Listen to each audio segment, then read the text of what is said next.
In a world of remakes and remasters, Are we playing for what was once sacred and cool has now soured and become lame.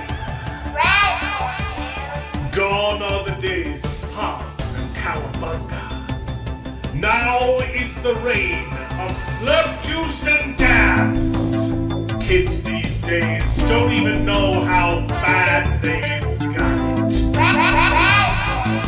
Now it's up to the best generation to rise to the occasion and make a show that dares to go where a lot of other nerdy shows have already gone quite a bit. That's right. They're going to talk about it a lot.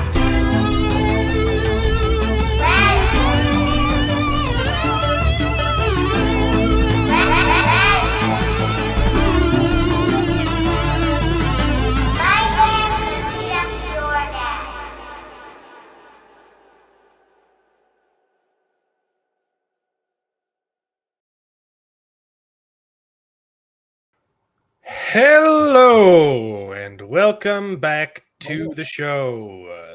This is Best Gen, the show where nerds complain about nerdy things. It's called Best Gen because we all happen to roughly be from the same gen and we happen to think that it's the best. Not because we as people are better than you, but because our entertainment was. So prepare to join us in a journey where we wax nostalgic, reminisce on the old days, and complain about how movies suck now. How's everybody doing tonight? Doing all right. Doing all right. We're joined by my brother David. Hey. David the Jealous, as he's represented in the poll, in which you can vote for your favorite co-host, some of which haven't showed up yet. Whether or not that factors into your voting, I won't try and influence that decision. But maybe half of my vote is there. but maybe it should. We're also joined by one of the Jareds. Unfortunately, YouTube only lets you have 4 options, so he's lumped together with someone who's not here. Let that reflect upon their character, how you will it. There was a moment where we were in the lead. We had 100% of the vote. With 1 vote, yes. And I will neither confirm nor deny whether or not that was my vote. How's everybody doing tonight? Pretty good. Hanging in there. David's got his own channel, Shelf Help Gaming, if you like games and have no self-esteem. And this week there's a lot to talk about. I look horrible. I literally just woke up from a nap and I did the best I could before the show started. Here we go. Is that better? It's a little better. My beard's crazy. Thanks for joining us tonight. We know you have lots of choices of entertainment, and we thank you for choosing Spirit Airlines. So it's snowing again here in Utah. It won't stop. Frankly, it's kind of overdone at this point. March is supposed to be spring, so you can stop. I don't think Jared's getting any snow in California because he's too south. He's too far south. Right on the line, just below the line. Just below the line. We were talking. It was freaking snowing in Los Angeles. I think that's happened like twice before, like in the history of ever, right? Or maybe once. It's happened it has happened before. It's not common. Yep. But it's snowing. There wasn't a whole lot of news that happened this week. It was kind of a slow week, which I'm grateful for. It was getting a little bit much with just how much was happening week by week of just ridiculous, crazy news. Yep. So especially when we missed 2 weeks and had to. I know a lot of content in the last episode. So I was kind of grateful for an uneventful, mostly uneventful. A couple more trains blew up, but that's not news anymore. So that's news to me. Yep. I didn't hear that. There were like 2 more trains that derailed. Wow. There've been lots. It almost feels like it's by design at this point. But we've got The Last of Us Ep7 that we all definitely watched, and the premiere of The Mandalorian Season 3 with Episode 1 that dropped this week. And oh boy, we watched that too. We're gonna talk about those we're gonna talk about those, unfortunately. I did not have a good time with either of those shows, and I would be done with both of them if I didn't have to review something for the channel. So I do it for you guys, but I would not be watching either of these shows on my own accord. Yeah. I found it while the intro video was playing. We were talking about the history of the world because that debuts tomorrow, or the history of the world part 2. And we're definitely going to start watching it. I can't promise that we will finish because we don't know if it's going to be crap or not. We're all like huge Mel Brooks fans, like pretty much formed our childhoods. Everyone loves Mel Brooks. And he's so like, I want to be excited for this because he's never been afraid to be offensive, but right now is a really scary time to be offensive. And some of the people involved in the project, like the writers and the actors he's choosing, some of them are a little woke. I don't think any of them are particularly like off the rails woke. I mean, there's Taika Waititi, but I mean, he's done good stuff and he's done some horrible stuff. So I'm very cautiously apprehensive of the show. What I was saying then I forgot to finish is it's going to be a 4-night event. There are 8 episodes starting Monday, and the answer is, we were talking about this before, it is not going to be a weekly release. It is all happening next week on Hulu. March 6th, they drop 2 episodes, and then every subsequent day 2 more episodes. So it ends. Oh wow, March 9th. So it's all going to be next week. That's a lot of viewing. I will I still have to watch History of the World Part 1 to refresh myself before we get into. I need to see if I can get a hold of and watch that as well. So we will be talking about some of it next week. If it's really good, I'll watch the whole thing. If it ends up being woke, I'm only going to watch the first 2. Yeah. I really want this to be good. I love me some Mel Brooks, but man, it's been a long time. So I don't know. I'm scared. I'm scared.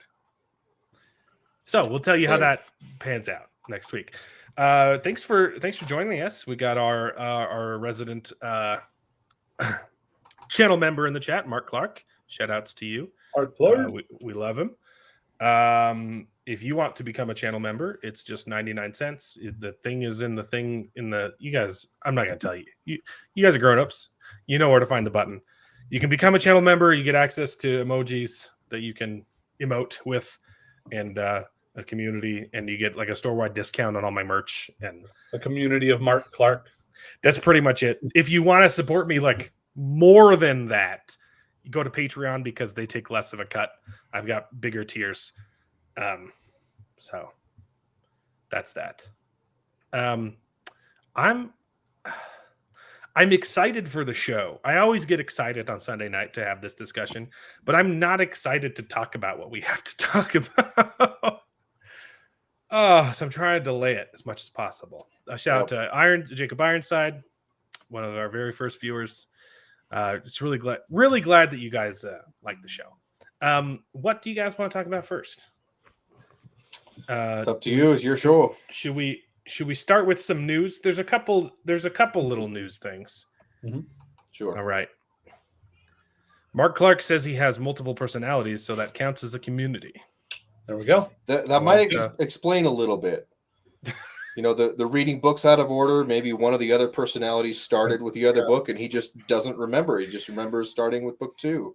I will say though, Within the last 2 weeks, I've read like 7 books because TV has been so awful. I've been having a good time. Read if you want something that's not woke and garbage, just go read some good books. Okay? I can recommend a whole bunch of books. I'm going to start reviewing them on the channel. I have no time to make videos anymore, which is why this show is all I've got. But man, my little girl just turned 2. Okay, news. We've been rambling for too much. Where's the button? Oh no, I didn't get my screens ready. Someone vamp. Well, I watched Cocaine Bear this week. Was it? It looks like it's like, yeah. Not I mean, bad. it doesn't look bad. Honestly, I don't think that there was any. I can't think of anything that was particularly offensive or like too overly woke or anything like that sort of thing. It was just ridiculous, like a bear on cocaine. It's everything. It's exactly what you expect it to be. One of the guys, you see him in the trailer. He's a big TikTok guy that has his little bits about like being a worker at like a grocery store or whatever. He had one. He had posted another TikTok saying like, what you should expect from Cocaine Bear. Basically, if you've ever heard the words cocaine and bear before, you know exactly what this movie is going to be. There's nothing special to it. There's not going to be any ending of Cocaine Bear explained videos going on. So I've also seen people posting on Twitter though, like only like, I'm shocked that someone could make a movie called Cocaine Bear so boring. And I'm like, well, look at the director. So it wasn't amazing, but I also the week before went to see Winnie the Pooh, Blood and Honey, which I mean, it's kind of a bad idea to compare, a film made for $100,000 at most to something that was actually made by Hollywood, whether or not like who. So yeah, it was not the like constant action thriller thing. It was, but it was also a little surprising. I just now realized that those 2 releases like were in sync. Like that was kind of smart of Blood and Honey people to. Hey, Cocaine Bear's coming out. All right, let's release our bad movie. Because that's definitely a crossover that would be interesting to see. Just, Winnie the Pooh from Winnie the Pooh, Blood and Honey, like just coked up fighting this Cocaine Bear with Pooh, Blood and Honey. You see, like there's a couple of times where the Winnie the Pooh character, you see his hand go up and he like starts smacking somebody and like nothing bad happens, but then later he smacks somebody and it like claws his face off, but you also see his hand and there's no claws on his hand, and like not very consistent, is it? Just ridiculous and weird choices. But yeah. Sorry, I did miss a question from chat. Has anyone seen Picard season 3? I have not watched any of Picard. No, either. Or I think I watched the first episode of OG Jared would be the one to ask that question. I think he's watched all the new Star Trek stuff. I watch enough crappy TV to I can't. I feel sorry for Trekkie fans. I know that it's been bastardized. If you probably longer than any other franchise, that's been messed up for a long time. If you see the rest of the conversation, though, I was asking about it because I've actually heard. I have heard that season 3 is okay. Yeah. But you'd have to watch seasons 1 and 2 first. Yeah. So I think the only thing from modern Star Trek that I watched besides the movies was the first season of Discovery, which I didn't mind it. I actually really liked some of the characters. It wasn't very Star Trek-y, so I can't argue on that. But it was okay. But I haven't seen season 2 or any of the rest of them. Jacob says he's about to start book 3, The Dragon Reborn. I just finished book 3. And I forgot how much I like that book. It's real freaking good. Mm-hmm. I love the structure of it. How like you get like a couple chapters with the main character Rand, and then he disappears, and the rest of the book is all of the other characters branching out, saying like, "Hey, where the heck did he go? What are we supposed to be doing?" And then they all meet up at the end. I was going to say, isn't that basically the next like 8 books? Everybody just branching out on their own different things and branching. Yeah. No, it's just cool because they're all mostly in the same place, and they all spread out. And then Rand, and everyone's looking for Rand. No one knows what's going on, and they all end up in the same place at the end for different reasons. It's a really good structure, and it was ballsy to write book 3 like practically without the main character present. Like he has like a couple chapters at the beginning. He has 2 chapters in the middle of the book. Technically, they're both like a paragraph long, which is just him traveling and being paranoid. And you're like, what is going on? And then you get like a chapter at the end of the book with Rand, and you're like, but it worked. Okay. It worked really well. That's I cool. love me see- some Wheel of Time. So I'm Have you ready. seen I'm Mark's ready. latest ready for comment? season 2. I was trying to ignore it. It's just very Mark Clark of it. You just started with Picard season 3. But in this situation, maybe that was the right choice. Yeah, You know? I So- will give you that. I mean, That's it is the an first- established character, so maybe you don't But he need didn't to even like TNG all that necessarily much. But I mean, Yeah. it's on brand for Mark, know. but this Very much time so. it might have it might worked. have been the right choice. Yeah. Yeah, I'm almost done with the first book, Wheel of Time. It's good. So then I'm gonna read the next 2 to get prepared to tear apart this next season of Wheel of Time whenever it shows up. Dude, I'm ready. I am boy, I'm ready. Yeah. They still haven't announced anything, which Yeah, is it's a weird weird. business It's decision. very wild. Because it was done filming a long time ago. I thought And they keep posting about, oh, we just finished writing season 3. And you're like, but you haven't even announced season 2 yet. My guess is reshoots. But I don't know. Like the optimist in me is saying like, oh, that like they're listening to criticism. But that's a very small sliver of my soul I was going to say. that's willing to believe that. Especially when the showrunner has just been rewarded with a second show. He's doing Gears of War too. Yeah. Rafe Judkins. Chickens, yeah. So I don't know, man. I don't know. Well, the books that I read, did I already talk about? I talked about Small Gods last week, right? Yes, you mentioned I that. finished Homeland, which is the first Drizzt book. I think I already talked about that too. So this week I read Sufficiently Advanced Magic, which I was pleasantly surprised with. That was a good read. It's by an indie author, self-published. Sorry, that's the word. When it's writing, it's self-published, not indie, right? Self-published author. It's the first of like 4 books. I think there's going to be like 6. And it was good. It's got some weaknesses. But it was very entertaining. It's a good like magic school book, you know, where you go to magic school and you learn about the magic. But also like a dungeon crawler. Like it's heavily inspired by like anime and like classic dungeon crawlers. So like it's just like, hey, you fight monsters and solve puzzles. But also learn magic school. So it was very entertaining. It's impossible not to compare it to the King Killer Chronicles because it's narrated by the same author, reader, Nick Podell.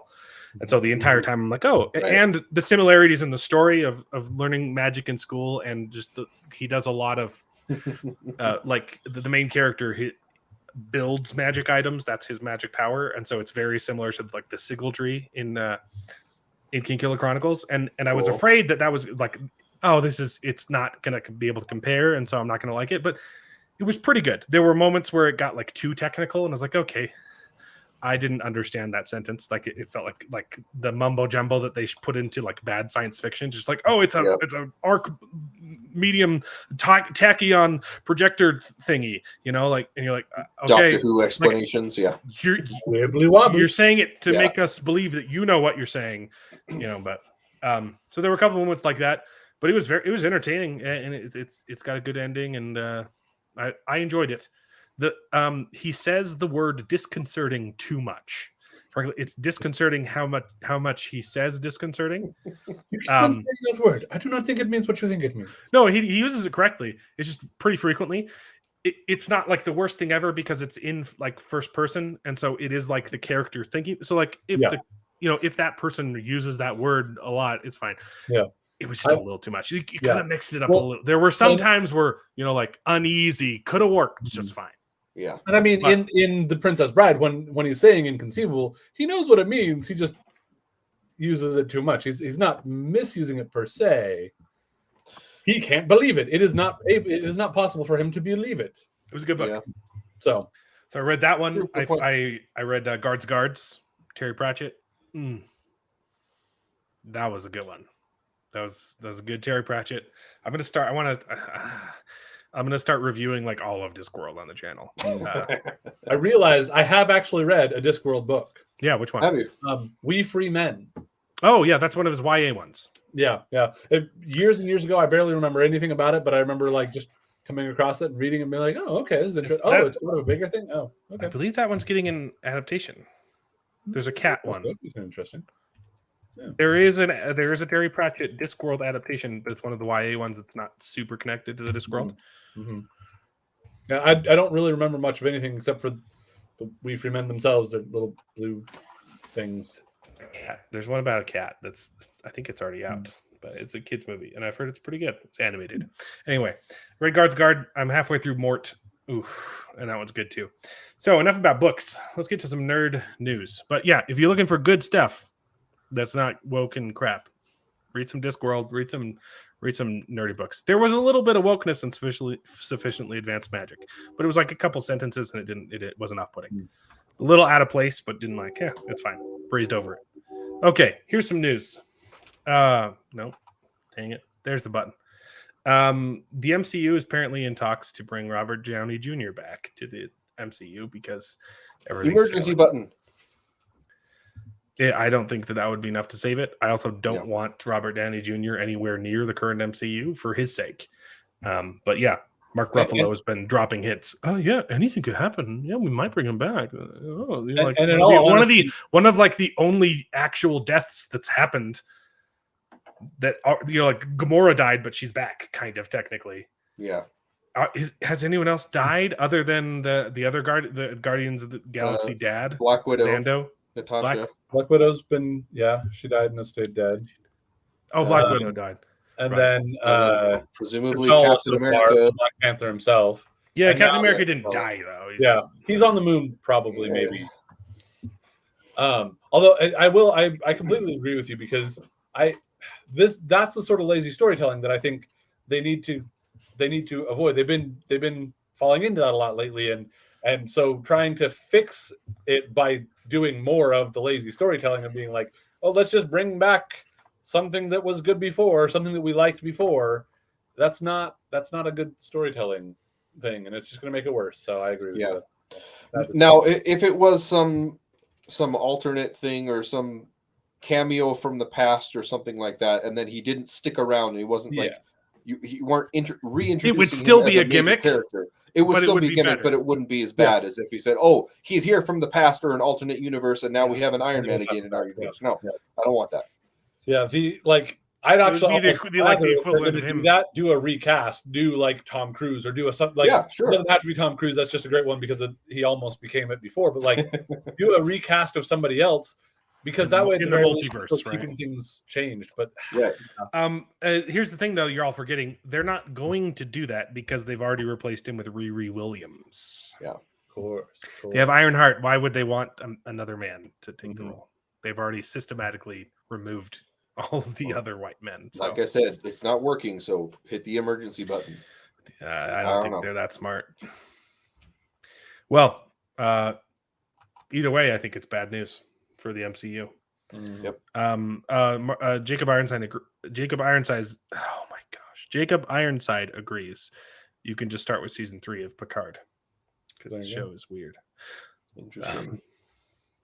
There's a little bit next on the segment of weird things I read on the internet that I really don't understand.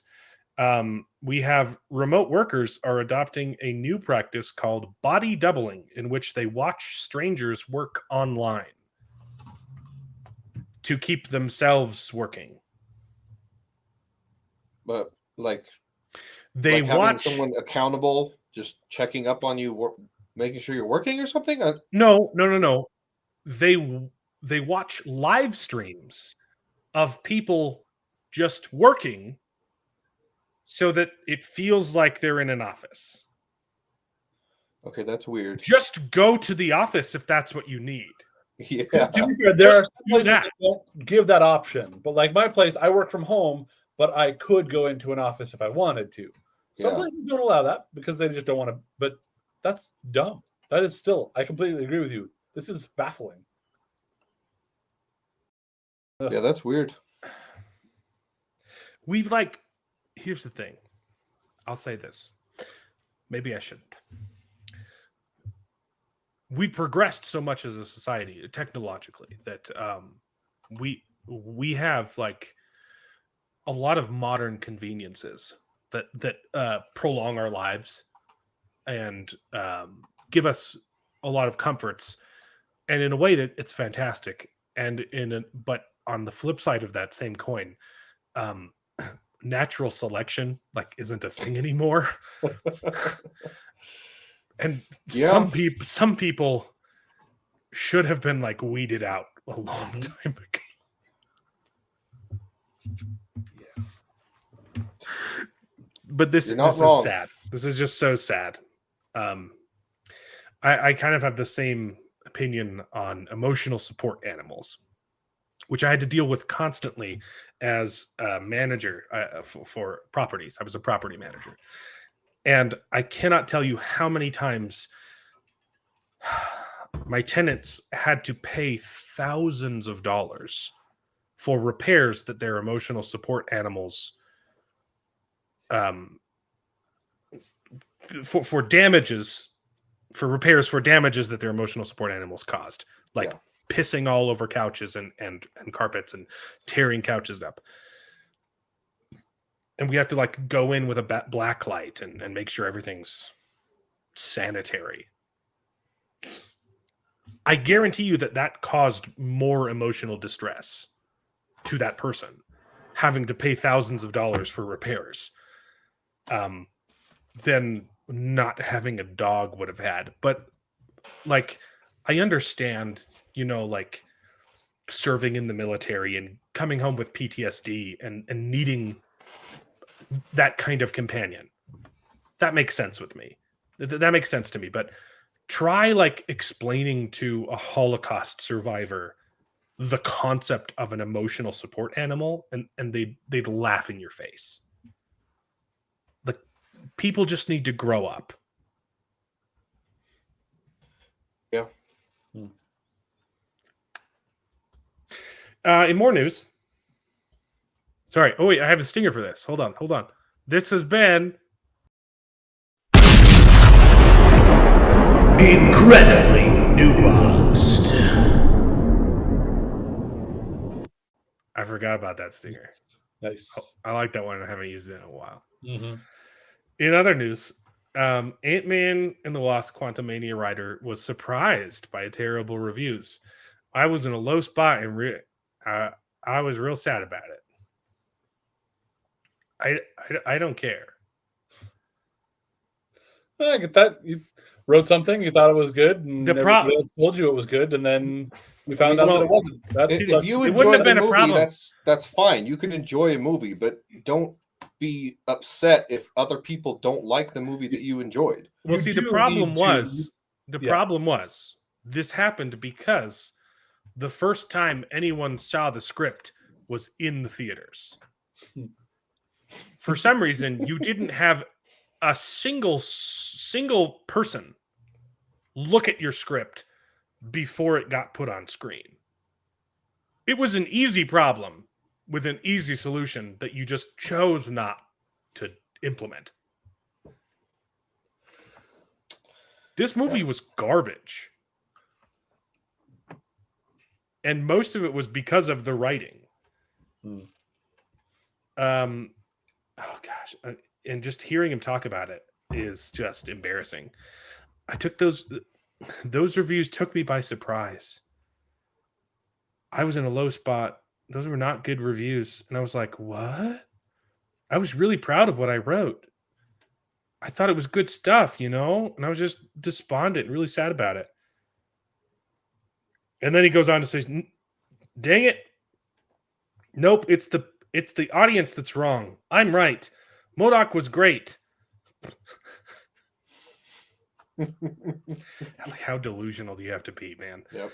I like. I'm pretty happy with it overall, but I learned how to take a punch this week, and now I've learned that it's not too bad, and I can just go on making things and not learning my lesson. Wow. His previous experience, if you didn't know this, was he wrote episodes for Jimmy Kimmel Live, you know, the funniest late night host out there.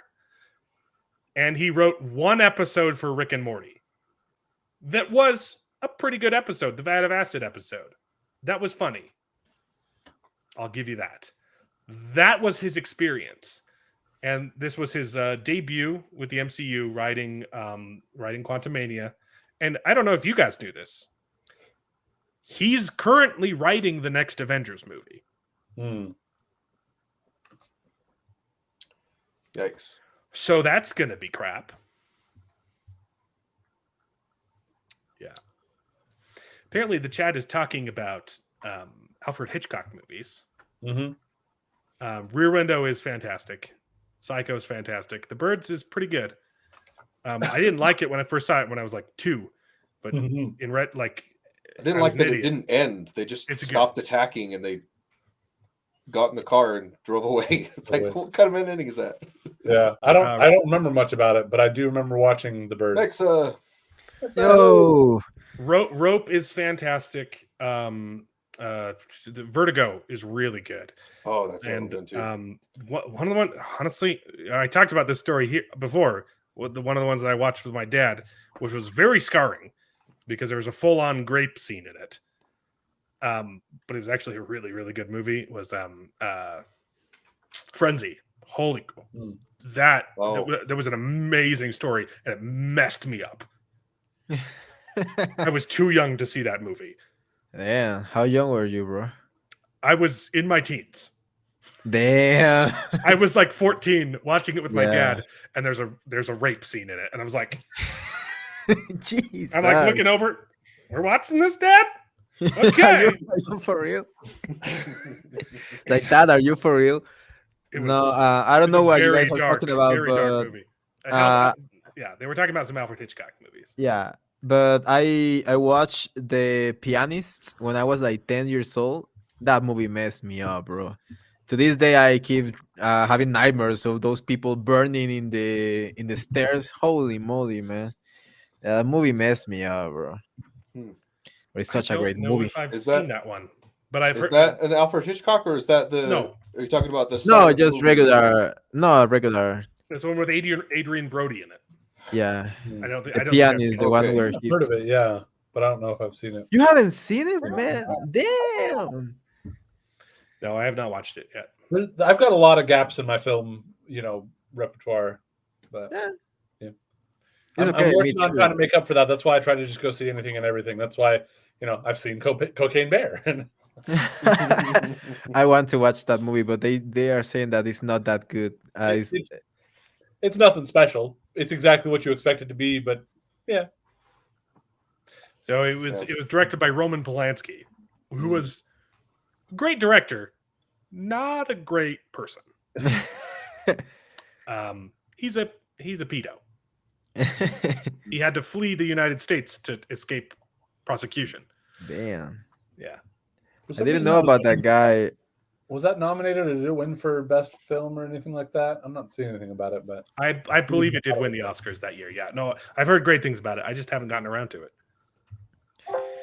You guys know Roman Polanski. He was married to Sharon Tate. Sharon Tate, who got murdered by the Manson family while he was out of town. Yeah, she got Manson. It won for best director, adapted screenplay, and best actor, and was nominated for best film, but it lost that to Chicago. Well, makes sense. Yeah. Chicago? I like Chicago, but I've heard a lot of people crap on it. Yeah, it was big back then, I believe. Well, I mean, Polanski's done some good work, though. I mean, he did The Pianist. He did Chinatown. Universally considered the greatest script of all time, but he wasn't. He was messed up. Oh, he did Rosemary's Baby too. That was the big one. Oh, Mm. that was good as well. Well, Yeah, you know watch- the original one. Watch Chinatown. It's the greatest the greatest film noir of all time. Yo, funny thing, I was looking to watch Chinatown, but then I watched Little Trouble in Little China or something Big like Trouble that. in Little Big China. Trouble in Little China. It's very so different, good. bro. Very Very different movie. It's equal. It is also great, but it's a very different movie. Funny. So I love hilarious. Big Trouble in Little China. Is So so good. good. The evil guy. Oh no. I do not regret watching that movie. Yeah. Yeah, no, that it's Burt. It's Kurt Russell. Kurt Russell. Kurt Russell at his Burt best. Reynolds. Almost. Kurt Russell just fighting a bunch of magic dudes with a shotgun. A bunch of Chinese bunch magic. of Chinese sorcerers doing magic, and he's got a shotgun, Mm-hmm. and he's saving a girl. It's I was gonna say, that's the one with him with the bubble gum and it's right? He's a truck driver. It's horribly offensive, and in the best way possible.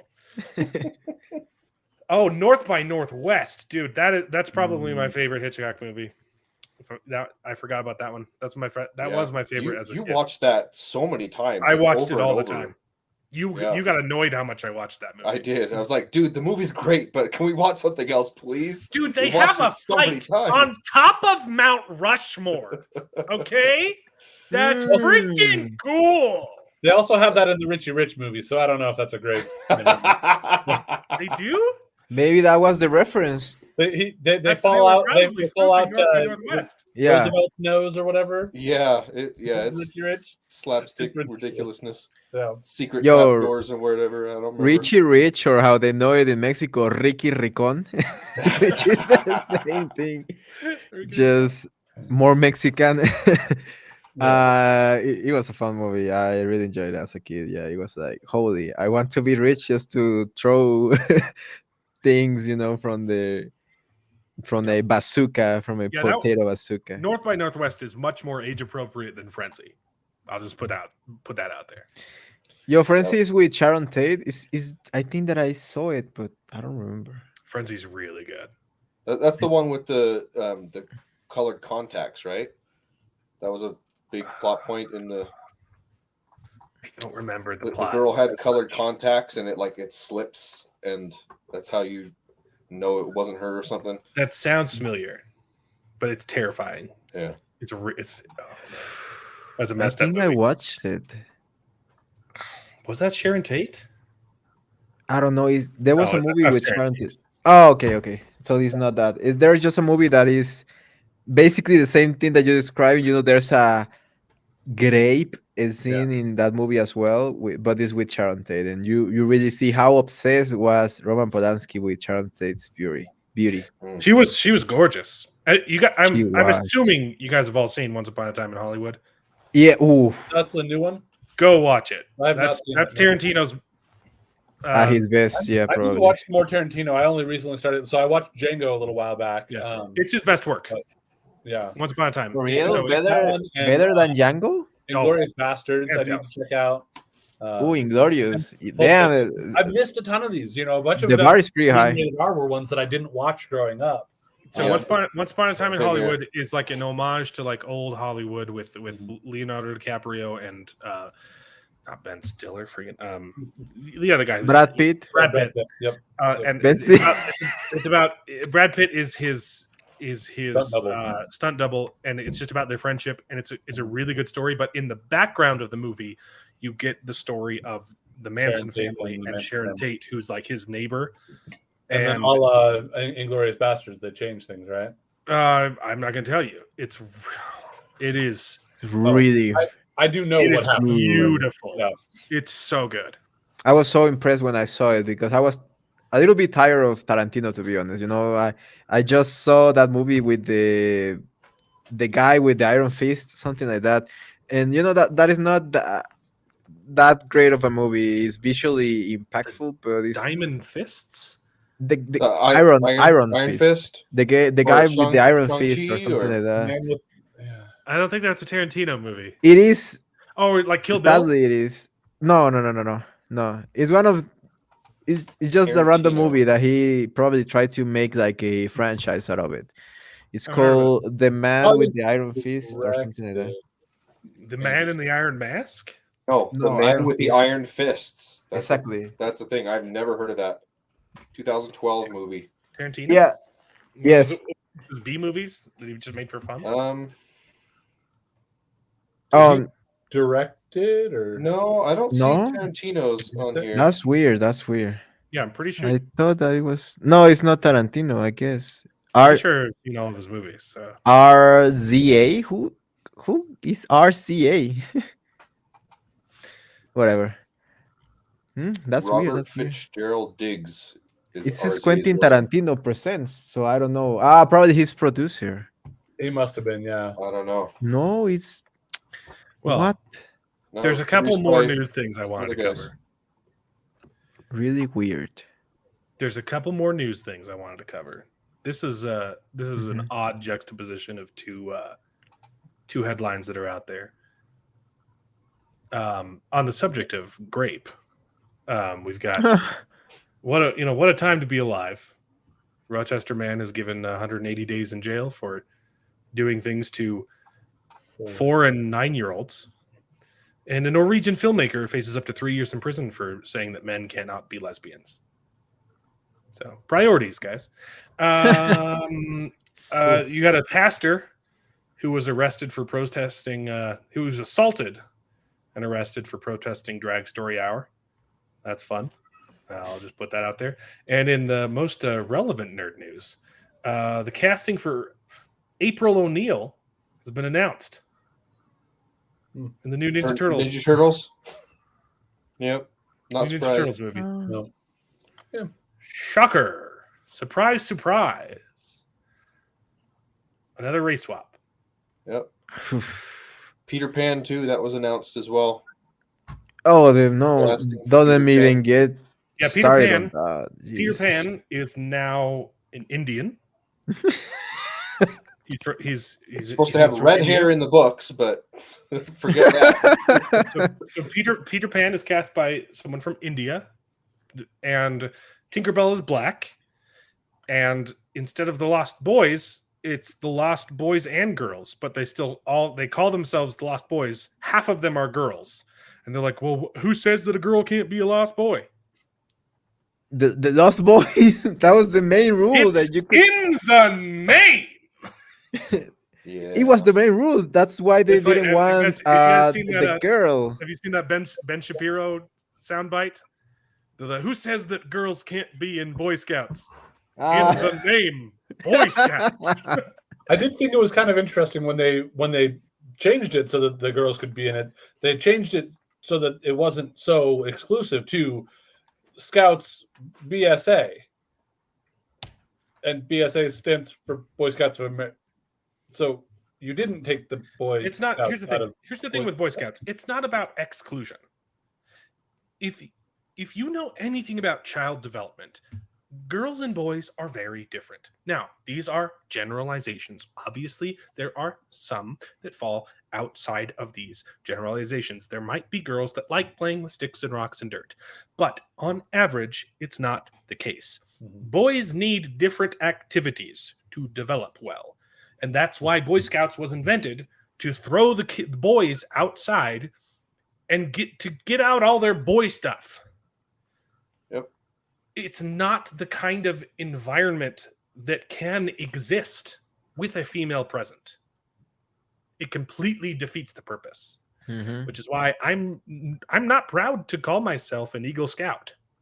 Yeah. It used It's to a be shame. it used to be a great program, and I'm ashamed of it now. So It used to sound cool, like I was a Boy Scout. Well, I were for a time, until my mother was like, "No, you suck at it." Yeah, she bullied me out of it. But the thing that I noticed with the Boy you Scouts just is didn't want us to that, keep paying. yeah, she was like, "No, I'm not gonna pay for that. You suck at it."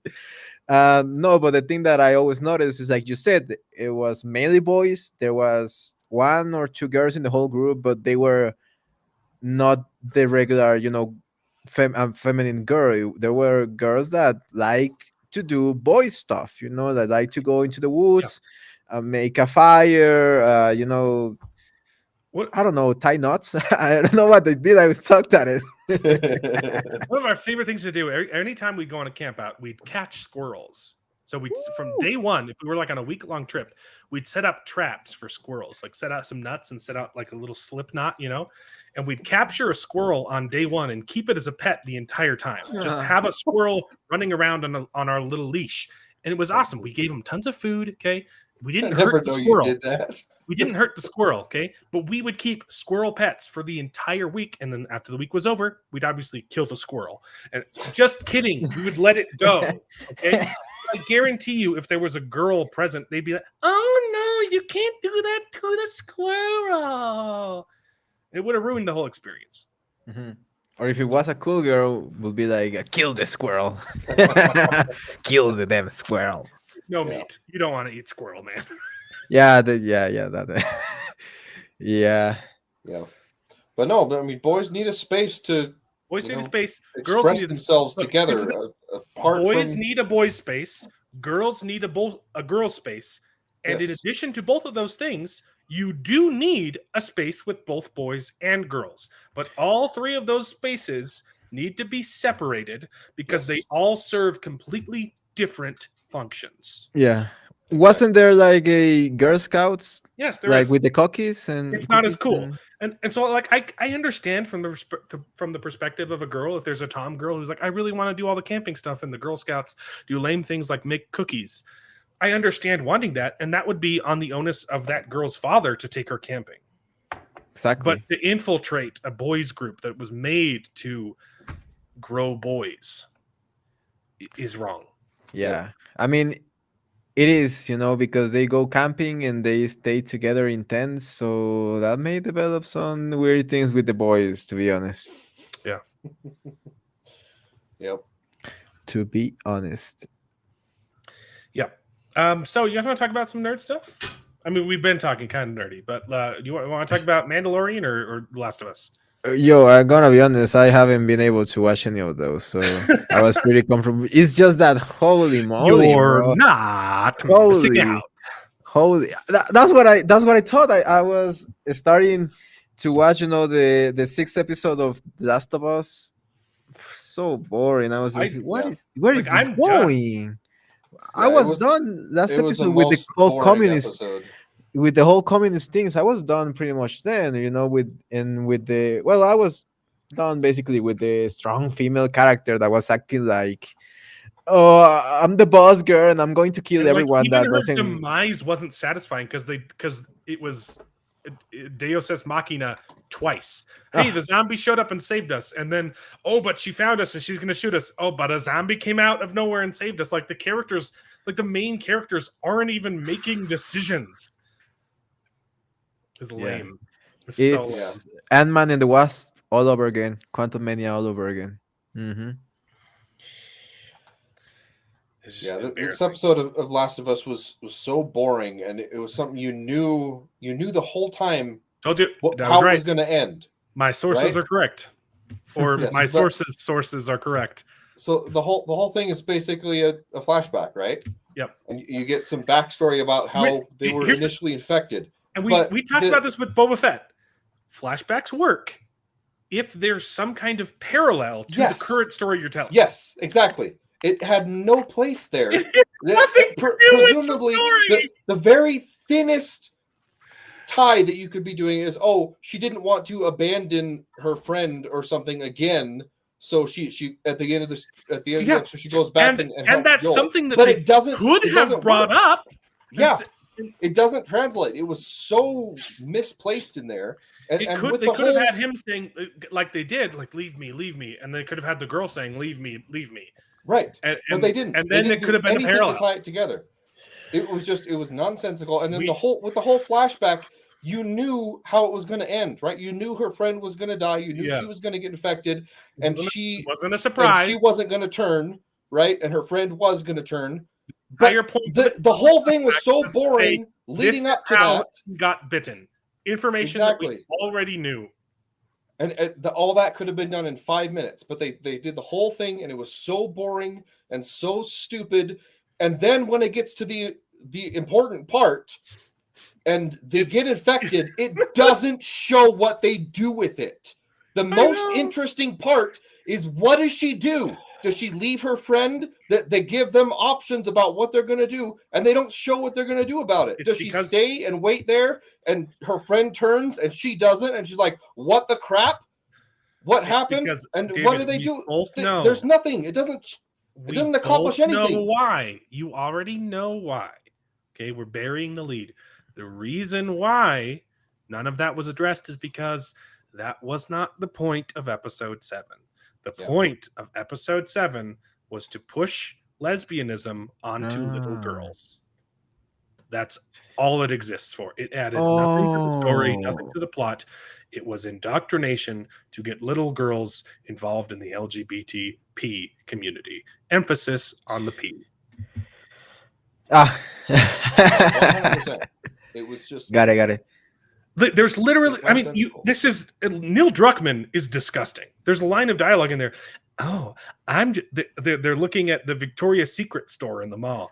I don't know what these were for. And you have the little 12-year-old girl turn to the other 12-year-old girl and say, I'm just thinking about what you would look like wearing that lingerie. For real, that's a line? That's the kind of thing that Neil Druckmann thinks about. Jesus. That's what he thinks about. Who gives Two little money girls to these dressed up in weirdos? Lingerie. Yeah.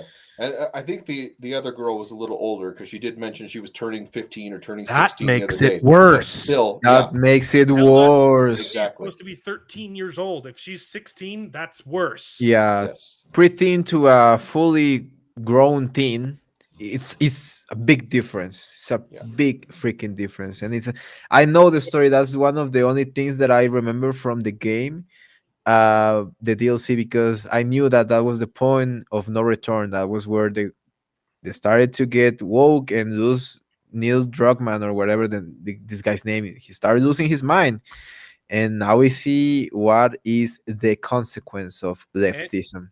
Anyone who's still naively holding on hope that they're going to make changes to The Last of Us Part 2, you should have known come episode 3. But now it should be cemented in your mind. They are not going to deviate from The Last of Us Part 2. If anything, they've made it worse. Mm-hmm. Okay? They're willing to completely hijack their own show twice. There's been 7 episodes, and 2 entire episodes have been dedicated to LGBT propaganda that has nothing to do with the story. Right. If you weren't somehow convinced, They didn't even try to tie it back into the story or make it matter at all. It was just backstory fluff that had no bearings on the current. Mm-hmm.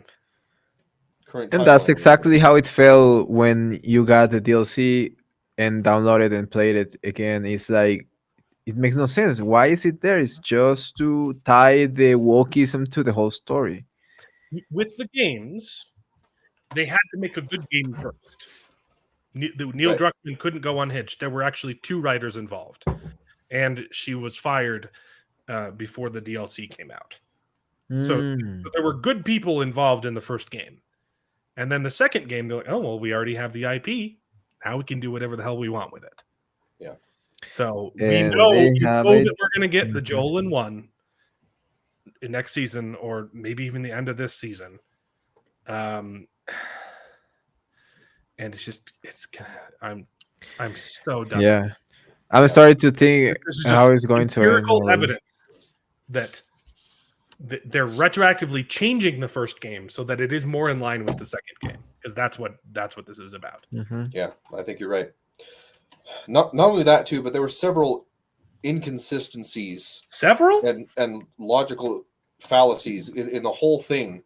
Where, for example, so the girl has been in the mall for weeks, playing games and making noise, and the zombie has been there the whole time too. Because you see, it's connected to the Yep, and she And never it searches just it out or now anything. wakes up. It wasn't like hidden. It was just in a room. Not only that too, but they said that the mall got power because they had to break some new housing for the area or whatever, and it also powered up the mall, and they didn't realize.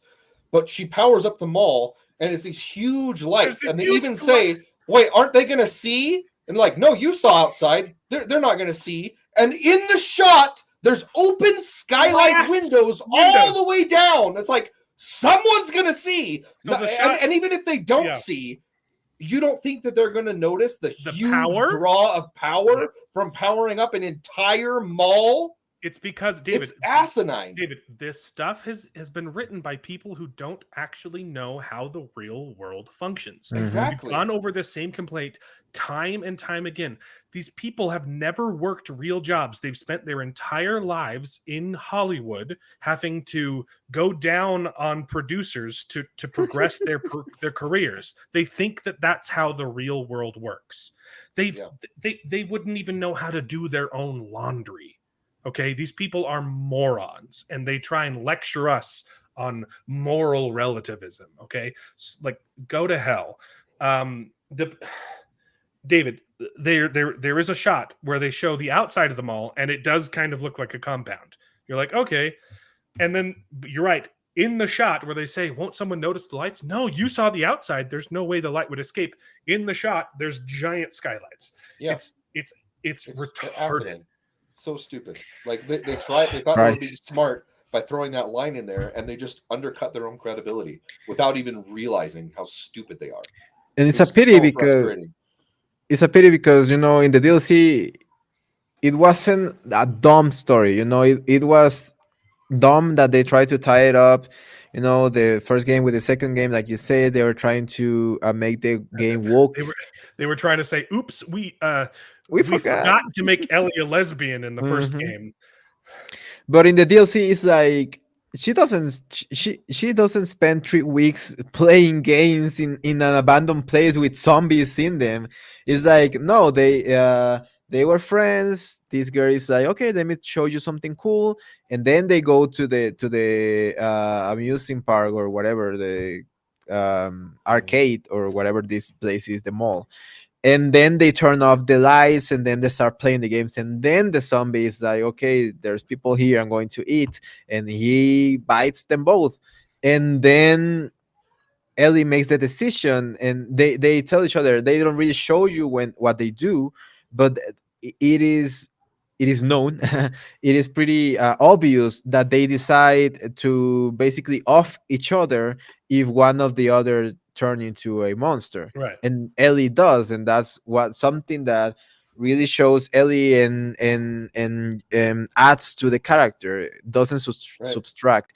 But the thing that you're saying is like, the things that you're saying is like they completely moronically destroyed their own narrative. Just what? Why? Yeah. And that was so annoying that they didn't show what happened afterwards. That was the most intriguing part of showing the backstory about how she got infected. Yeah, it would have been nice to force to see her have to kill her friend. Yeah. I mean, you don't have to show the actual thing, but actually show it turning, have her struggle with it. Yeah, exactly. Like in the DLC, they were saying, which could have been, I love you, whatever, know. Yeah, and then show her afterwards, like, my friend turned, and I had to shoot her. Why aren't I turning? It's the same criticism that we had for episode 6, that like it could have been more effective if she had to make the decision with the little kid. Yeah, exactly. Yeah, at every point they're just making bad choices. Yeah, not the writers. Yeah, because they are soft. They don't have the nards. They don't have the balls to literally say, okay, we're going to kill the kid, or she's going to kill the kid, or she's going to decide to kill her friend. They don't have the balls. They never face, like you said, they live in Hollywood. They have nothing.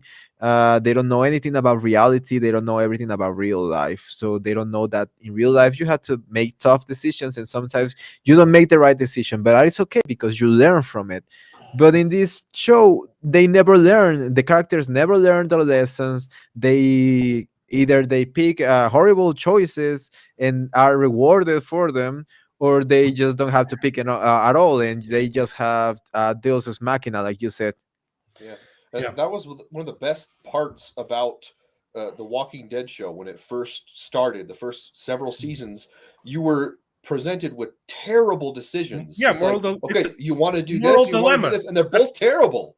And look, just watching the characters, what they choose to do, and how they struggle with those decisions. That's the best part about a post-apocalyptic story. Again, though, we already know the answer. That wasn't the point of the episode. The point wasn't to do good storytelling and see Ellie have to make a hard decision.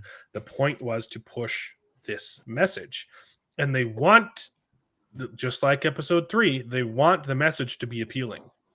They would say, oh, LGBTQ love is perfect and beautiful. And it's fine if you think that who cares, just do something good and people are going to react good to it. If you don't do something good, people are going to say, okay, this is garbage and this is just pushing some nonsense ideology. But if you do it good, it's good. It's fine. Yeah, that's the argument. I want to I forgot. I wanted to tie that into the Peter Pan discussion. But let's finish this. So remind me to talk about Peter Pan on that point, is that if it's good, then okay. But did you love how, to finish up The Last of Us, because I don't think there's a whole lot more to say about this episode, because nothing happens. Nothing happened. But, like, it served as we get a backstory to her joke book, which is about the equivalent of seeing how Han got his dice in Solo. And an apt comparison. And her friend takes her back into a room where she's trying to seduce Ellie, into her room full of pipe bombs. Yeah, that was a smart decision. Oh, they're morons. Anyway, that's all I have to say about this episode. It was I mean, they are kids, so yeah, I expect that. I wouldn't. I'm surprised that I didn't mind it, but yeah, I'm sorry I missed the discussion. I was having issues with my audio. Yeah, you still are. You sound horrible. Do I? Your microphone sounds like it's coming through like a washing machine that's currently on. Yeah, it's very buzzy. Let's try it better. That's much better. Oof, Thank yeah. you. Better than what it was before.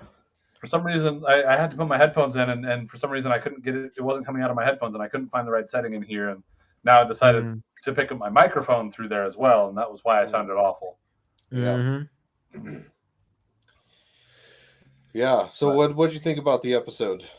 Again, it was fine. I mean, you're right. Not a whole lot happened. We got a little bit of backstory, and I was fine with it. I didn't necessarily mind it. I don't know what sorts of changes it made from the game, although I heard, like, from what I understand, that's one of those. That's the DLC. That's kind of what it is.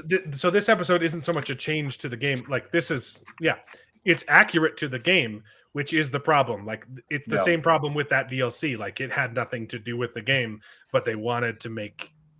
They wanted to fix the first game so that's more like the second. Yeah, I mean, not even that, because we did adapt the comic books. We just chose the ones that didn't sell any copies, right? Like, this is comic accurate. We having the Falcon as the Captain America, it had happened in the comics. What they don't mention is they tried it 4 times and it didn't work. They had to keep canceling Falcon Captain books because no one bought them. I actually really did like Falcon and Winter Soldier, but I agree with your issues with it, but I enjoyed it. Yeah. I will say, I know I'm the contrarian on the show here. I'm my always critique of Falcon things. and the Winter Soldier, I believe, is the most important video that I have ever made. and I recognize it. Like I think that there is some problems with that. I don't think it was as cut and dry as that they were. The message that you took out of it, I don't think was quite cut and dry what they were going for. But I do think that they did not handle it great because they did not show the nuance of what was going on there. They only showed the other side of that aspect. So you gotta do better. Communism's good. Yeah. Antifa was just misunderstood. Yeah, but just to add what Bearded say, is yeah, they didn't do much, but the problem is that the adaptation that they did from the game, from the DLC, is the worst. You know, the whole thing about the 3 weeks, she being there 3 weeks and playing with the games with a zombie there, and the zombie's like, oh, I'm not going to bother this fine young lady, and then Yeah. he's like, oh, you're with Elia, I'm going to eat you all. Yeah. That's then, one of the though, dumbest like things. within the context of the episode, they preface it by saying like, "Hey, wasn't the mall full of zombies?" And they say, "Well, apparently it's not." Okay, even if that was a rumor, wouldn't you want to clear the room first before you start making noise and playing games? Just check. I would assume that she's Mhm. cleared that room before, but just Nope. for some reason, somehow No. the The problem zombie was was that the zombies glued didn't come to until the wall, dude. no, that was a different room. That was a different room. Not the room that they were making noise in. That was next door. It wasn't a zombie that broke in when it heard the noise. It was a zombie that was there already, and she didn't check.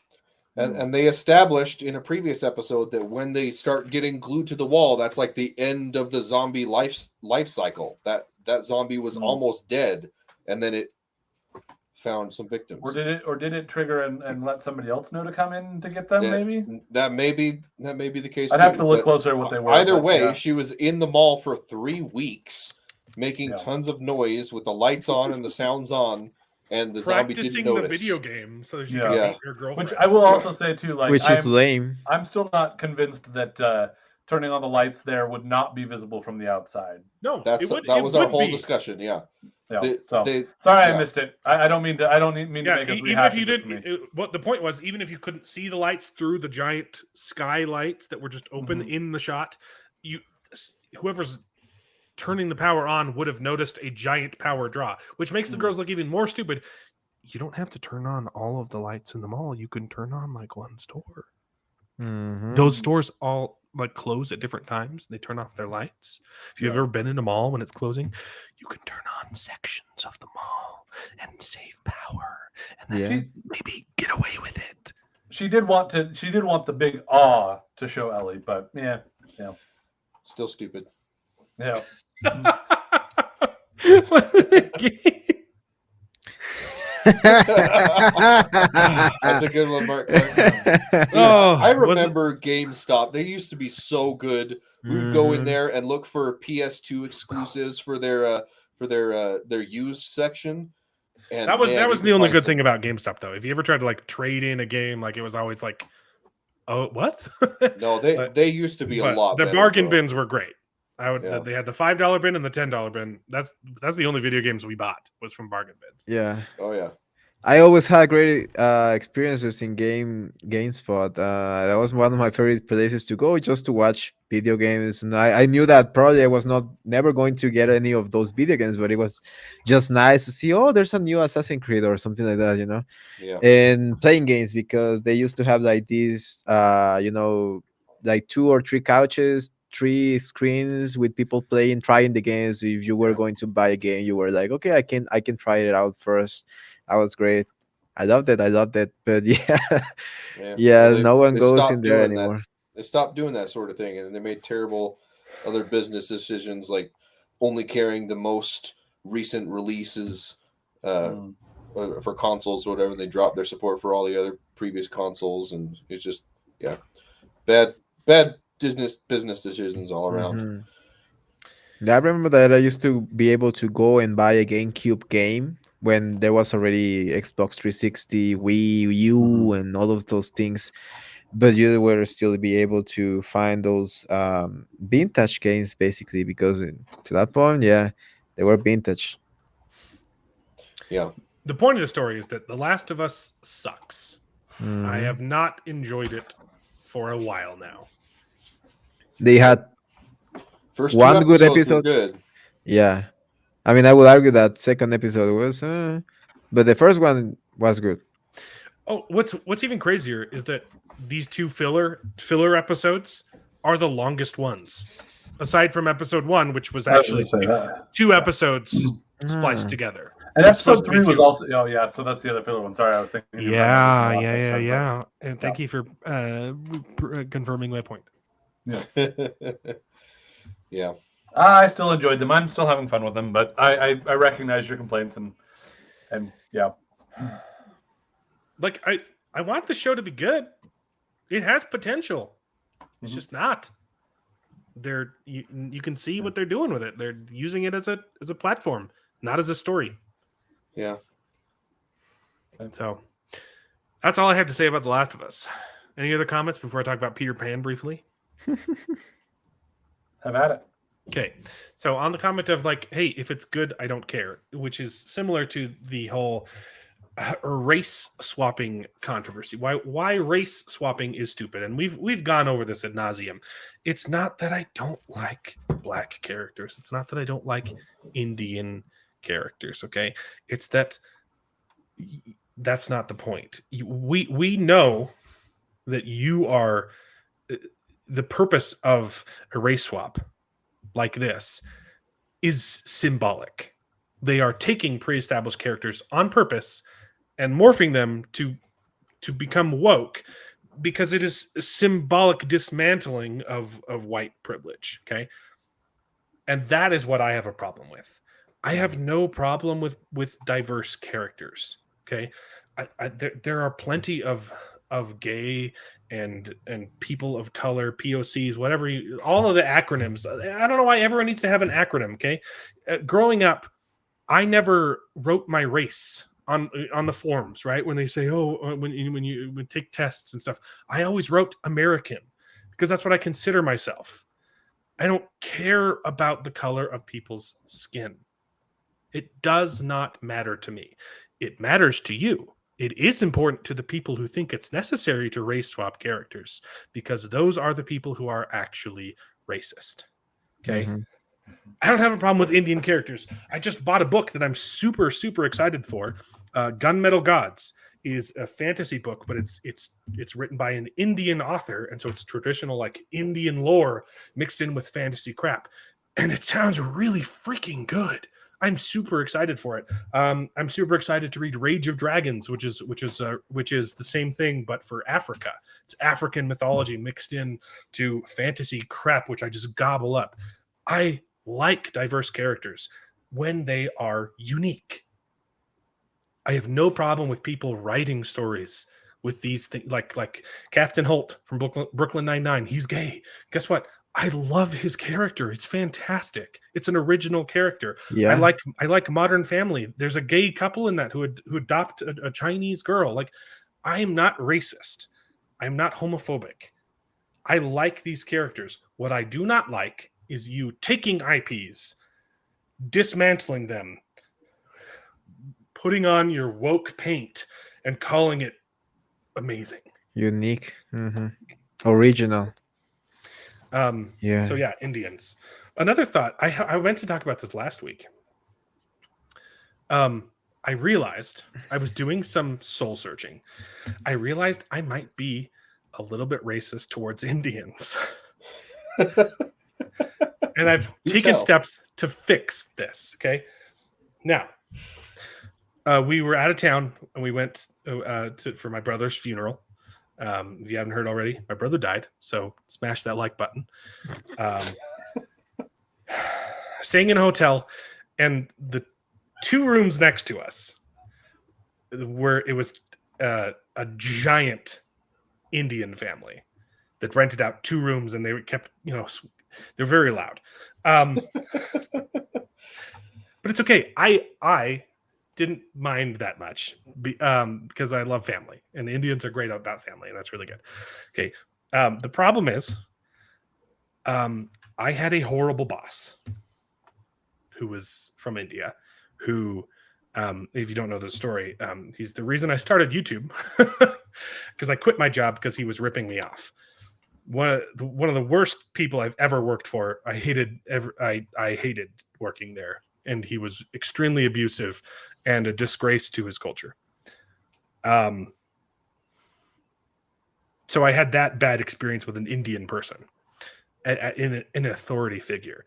And I also had, before that, I had some other interactions with Indians that weren't pleasant. Okay. And so I was looking at this family during the free breakfast buffet. And one of the guys was just like standing there, like just with his stomach out, like just in a really weird pose. And I had some bad thoughts in my head. I was like, I don't like this Indian guy. And I realized, hey, that's kind of a racist thing to do. I know nothing about this person, and he's got a good family. And I immediately corrected. It was literally just like a split second thing. Oh, that was kind of racist of me to judge this person. And I realized what I was doing is I was applying my past experiences to someone I'd never met. Okay. I had horrible experiences with some Indian people. I've also, and then thinking about it, I was like, wait, but I've also had good experiences with Indian people. One of my coworkers working for the same company was also Indian, and I loved that guy.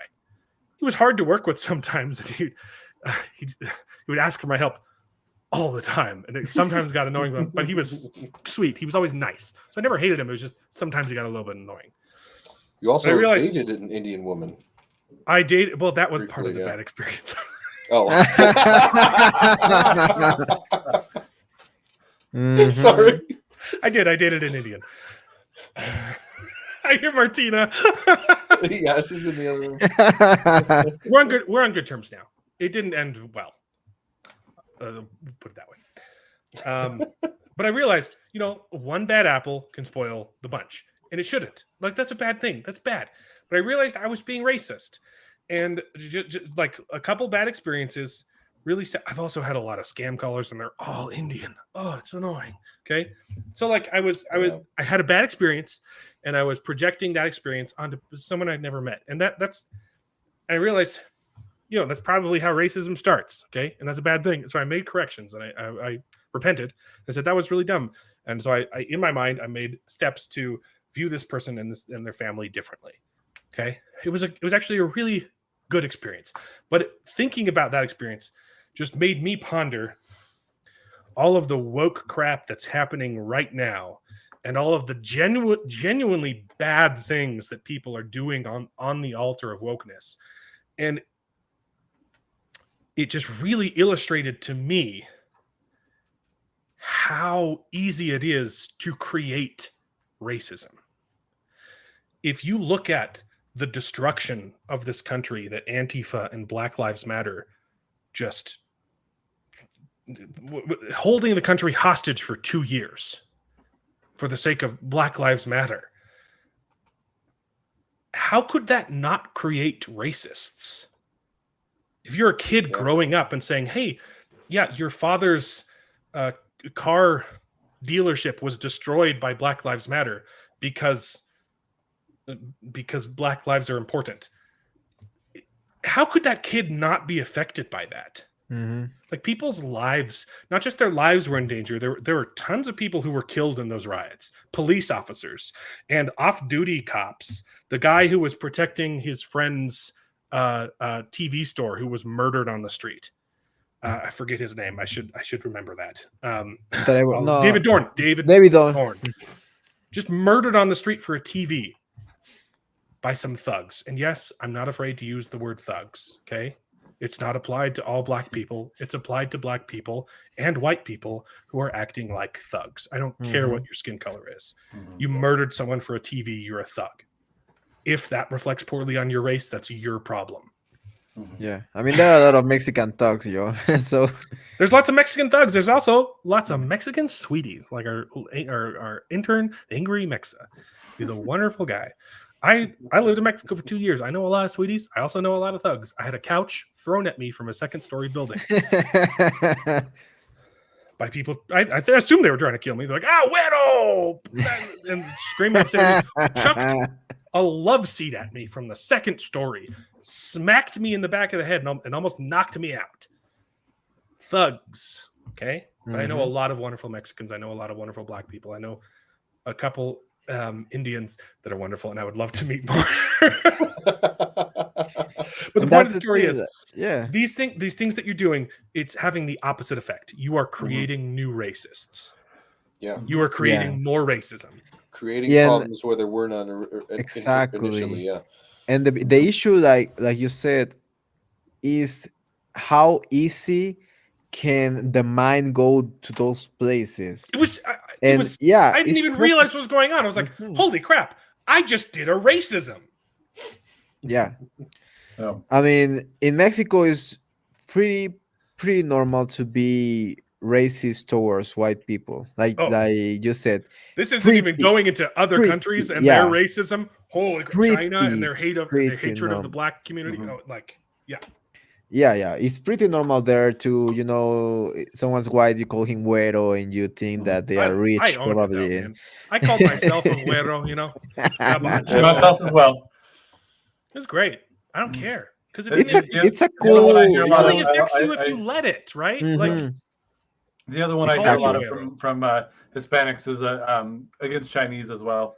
Get a lot of Chinese jokes and Oh yeah. We love imitating Chinese. The accent, or not even Chinese. You're probably more Japanese. The dude, accent. yesterday I ran into an old acquaintance who I haven't seen like 5 years, who we used to be neighbors with. And it's a mixed race couple, a white guy and a Hispanic lady. Wonderful people, and they had a newborn. Crap, I can't remember if it was a boy or a girl. It was a girl because it looked like a boy, and we were talking about how much he looked like a boy. He looked like a little Chinese boy. He looked the haircut. He had the whole like the Korean like the and like all you had to do was just a little bit of that. And you're like that kid is not Mexican, man. Yeah. Yeah, I mean, we Mexicans have beady eyes. You know, I had a little, you know, some beady eyes. Mostly the light reflecting on my eyes as well because it's training. It's too straining. But yeah, like I was saying, there's a lot of racism in every country that we find. But the only place in the world where racism is like they are trying to make racism something subliminal. That's what I would say, because all these moves, all this race swapping Yep. is subliminal. It's sending you messages, the incorrect messaging, basically saying a black woman, a black guy cannot get a a part for himself by being good or by being the best for the role. It's no, you're black, we have to put you in this show, or you're Mexican. Like for example, I will never be able to go to the United States and say, hey, I want to play the part of a white guy or something like that, or of a black guy or a Chinese man. And that's okay because that's a different race, but all they see in me is that, okay, that guy is I Mexican. think you could get he away with acts- Indian. Yeah. You could. He was in the Manhattan. You have to make a couple changes. I think you could. I think you could pull. I just have to put on the accent. So what you do if you want to do an Indian accent, all you have to do is just touch the tip of your tongue to the roof of your mouth with every word you say. All you have to do is this. That is it. You have an Indian accent. That is I it. literally tried to I was report- taught this by an Indian. It's because all of the words that they express is through that. You literally, you do not have to make any changes. Oh my You just God. touch the tip of your tongue to the roof of your mouth. That is it. Oh my god, you just gave me the secret, man. I'm going to start abusing that That's all you do. technique. Everything you say, you touch the tip of your tongue to the roof of your mouth. I hear Martina laughing again. There she goes again. Yeah, Welcome, that's the right spelling. Well, of what a güera time with to the- join the live stream. We're all being the racist. umlaut and all. I just wanted to point out how much of a weta she is because she also thinks it's spelled She W-E-D-A. spelled it wrong, yeah. Yeah. Wida. What was that? I was like, Wida. Oh, What is a dude, Wida? Mexicans are the worst at spelling. Oh, yeah. Because the V and the B make the exact same sound. I had someone spell Pope Benedicto, whatever. I can't remember which pope it was, but it was the one that was named Benedicto. Someone was writing out his name and they spelled it with a V, and I was like, So I know that's wrong, but and I'm not Mexican, right? so much worse because there's so many other letters that make the same sounds that they shouldn't make anymore, and there's only a couple of those in Spanish. Like the B and the V, you'll swap them. Sometimes you'll get some C's and S's maybe mixed up in there.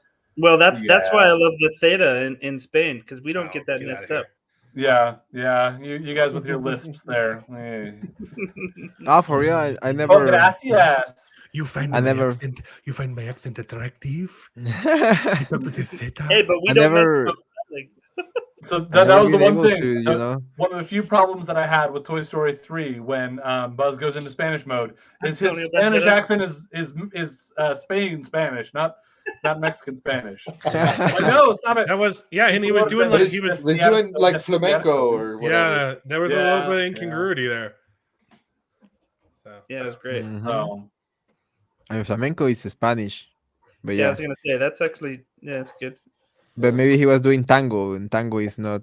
Yeah. Oh, he But was it- I'm doing pretty tango sure at it one was point. You're flamenco, right. right? Oh, he was flamenco. Okay. Yeah, it was Eh, flamenco. it's the same. But it's the he same. did, Oh, he we did all grab are the the rose same. at one point. That's by the way, Martina, just because you were asking about it in the chat there, a W doesn't exist in any Spanish words naturally. Those are only foreign words that have W's. They create the W sound with the either HUA or that GU with the Uh-huh. That's That's accurate. That's how you spell. U's and Fuera. there's one other one. I think it's K's. There aren't any K's. I think. Yeah, there's like only 2 or 3 Ks and are just words foreign. You know, The kilo, yeah. Mhm. kiosco is kiosk. So it's they're foreign. But yeah, you're pretty accurate, Bearded. You are good at Spanish. All right. The point of that whole We don't discussion necessarily- was to say the best way to end racism is to stop talking about race, stop making it a big deal. And I would even argue there's a balance in there because there are still there are people that need to do like you did and check themselves and recognize, oh, this came from a bad experience I had with one person, but it's not the case for everybody. Mhm. And people do need to be able to do that.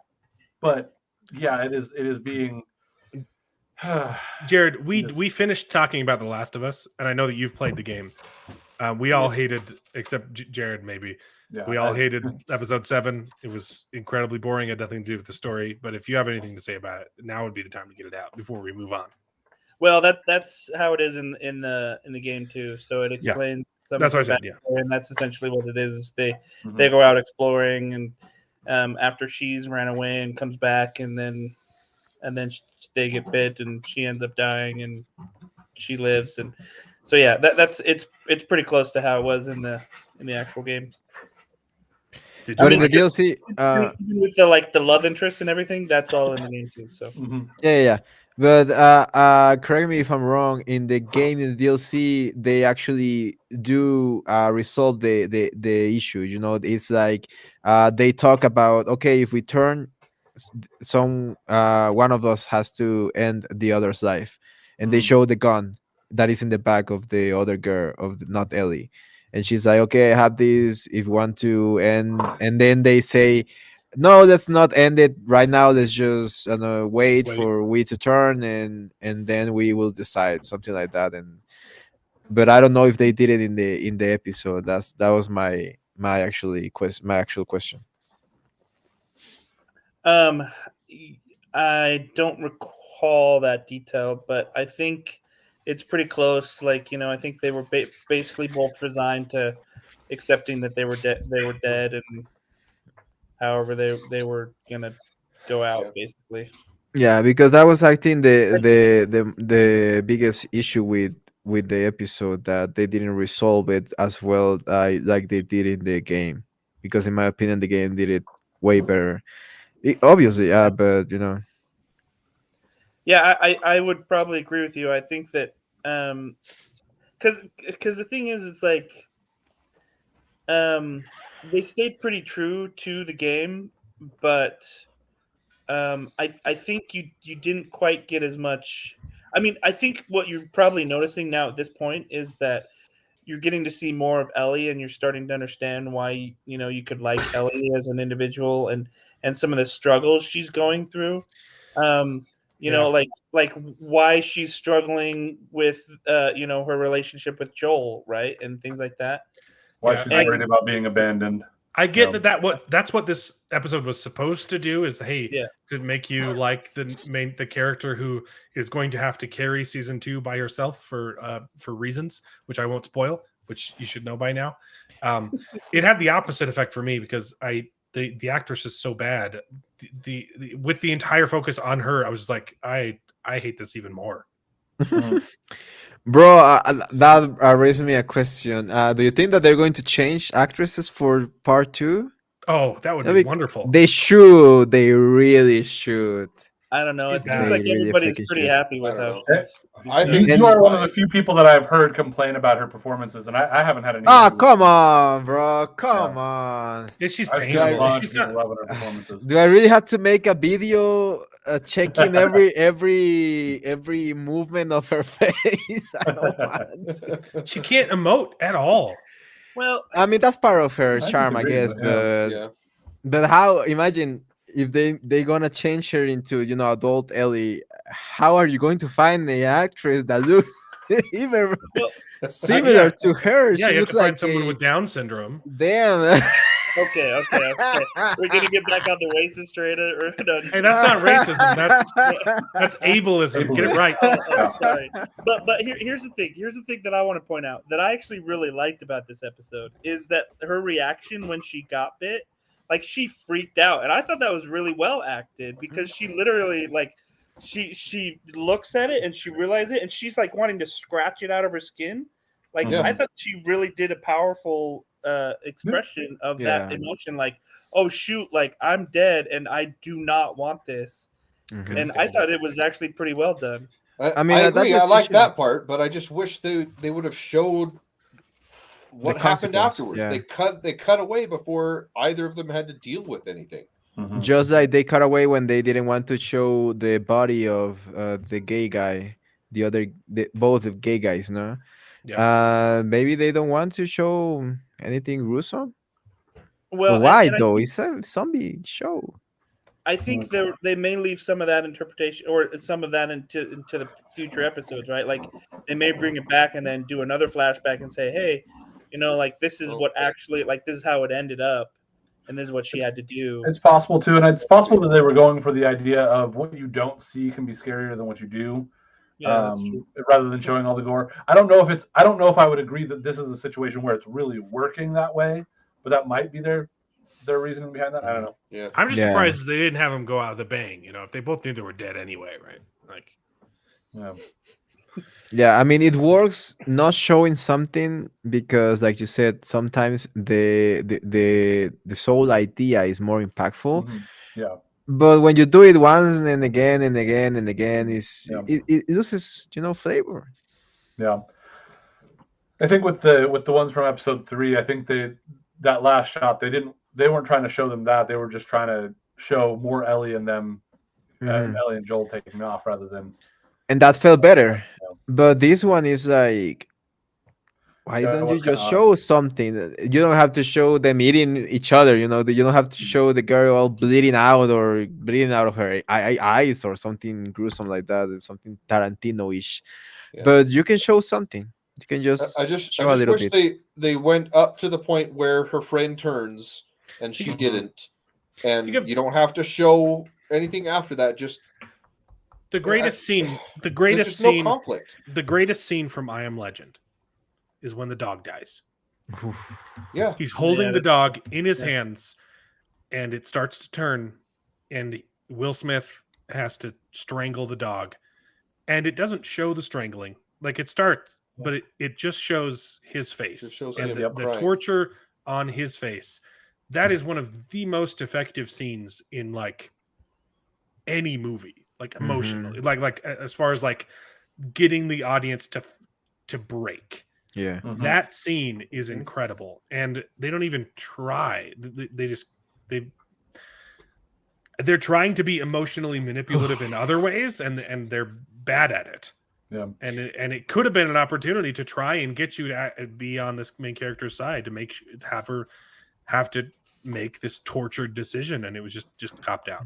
I think in this situation though, that's kind of tough because she thinks she's also as good as dead. So Yeah. I don't know how that would play So out. get to the right, point that's where I do become curious then how it did play out when she turned and she didn't. Yeah. Exactly. But- exactly. They- Imagine. they just shied imagine. away from the interesting storytelling to push their agenda. That was Well, my to be whole honest, point.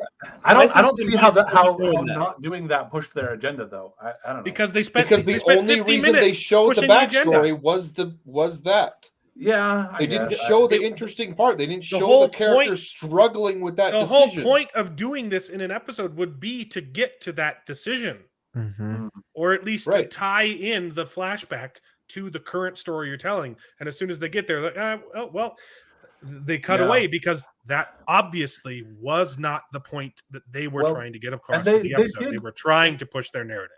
it wasn't as strong as I think it could have been, but they did kind of tie it in because that discussion about like, do we just give up or do we want to stay there for each other is what brought her to be like, no, I'm going back for Joel. So like that's what I got out of it. So I can see that they have it there. I She never agree it left wasn't Joel. as strong as it could have been, but yeah. So I think it was here's the there. thing. Did you guys? Okay, wait. You didn't watch the thing after the episode. So this is what they talked about after the episode. Is that essentially what they did in this particular episode was they tried to show these parallels, right? Where literally, the part where they're actually the part you guys are talking about with the gun, where she's like, okay, so if we go to the present day, she's trying to help Joel. Joel is bleeding on the table, right? I do get that is the purpose of an episode like this. My point is it wasn't done well. Like you should have parallels. I know. So let me explain. So what they said is, so he says at the first of the episode, he's like, just leave me behind, right? Mm-hmm. And what I think is interesting about the whole episode that they did is basically they were trying to show why she doesn't leave him and why she tries to save him and stay there instead. Because essentially what happened in the episode is she grew close to this friend, and then when it came to this moment where she could have just shot herself and taken the easy way out, she doesn't, and she chooses. It doesn't show that they didn't, though. Here's the thing, though. They but gave she 3 made that options conscious of what effort. to do, and She then they said, "Hey, don't I'm say not make gonna a do it." decision. But I she get- said, "Hey," she says, "Oh no, that could be the easy way out," and she puts it away, and she says, "No, I'm not going to do that." Right. And so basically, then when it goes back to the present time, she says, "Look, my friend didn't give up, didn't just take the easy road. I'm not going to take the easy road now and just leave him. I'm going to go and I'm going to try to find the stuff that could help save him." See, It didn't show the results of her decision not to give up, but it did show her deciding not to give up. So it wasn't the exciting bit, but it was still you did see the decision. You Right. just didn't see I the get result. that, but that's In before theory, though- she finds out that she's not going to turn. That's the most exactly. interesting part, That's is having her friend that's the turn. point. They decided to stay in this together and just become zombies because they don't want to off each other out.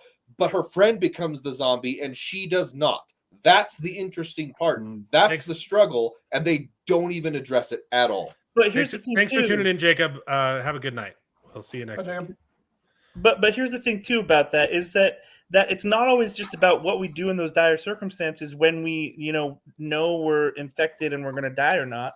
Because the thing is, I mean, this is something she had to experience whether she knew she was going to die or not, right? Like she still had to experience and say, okay, this is what I do when hardship comes. Do I give up or do I not? Right? Like, and so whether or not she knew she was going to die shouldn't affect that. Well, no, that's the point. That's the whole point we're making. Like, I get, Jared, I understand the theory behind having an episode like this with a flashback. Okay.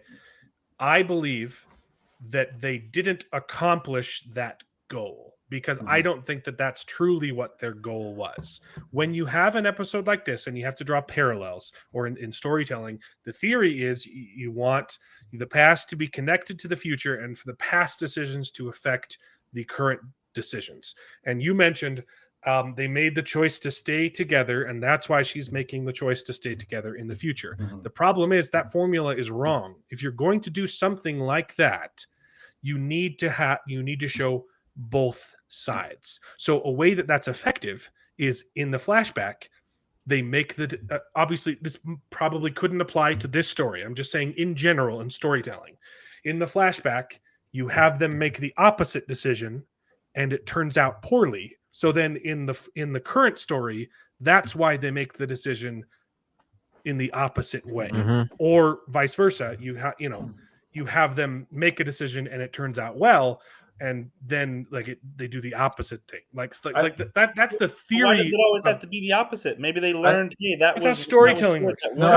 Because in this instance, like you said, they choose to stay together, and that ends poorly for for the main character. She has to watch her Not friend for- die. yeah. So it makes no sense that having that experience and then moving on to the story with Joel, that she would make the same decision and have to watch another friend die. If I had that, like if I'm writing a natural story and having people make good natural story arcs, if that kind of thing, if that kind of thing happened in this character's past, they would make the opposite decision in the future and choose to abandon their friend so that they wouldn't have to watch them die again. So that's one option, but I think the other option, instead of it being like I learned the lesson from this time and so I'm not going to do the same thing, is more of I saw an example of somebody doing like making a brave choice, and so I'm going to follow this person that I looked up to making that brave choice. I'm going to also make the brave choice in that way. So, I mean, I also still do get, and I agree that it wasn't as effective as it could have been. Honestly,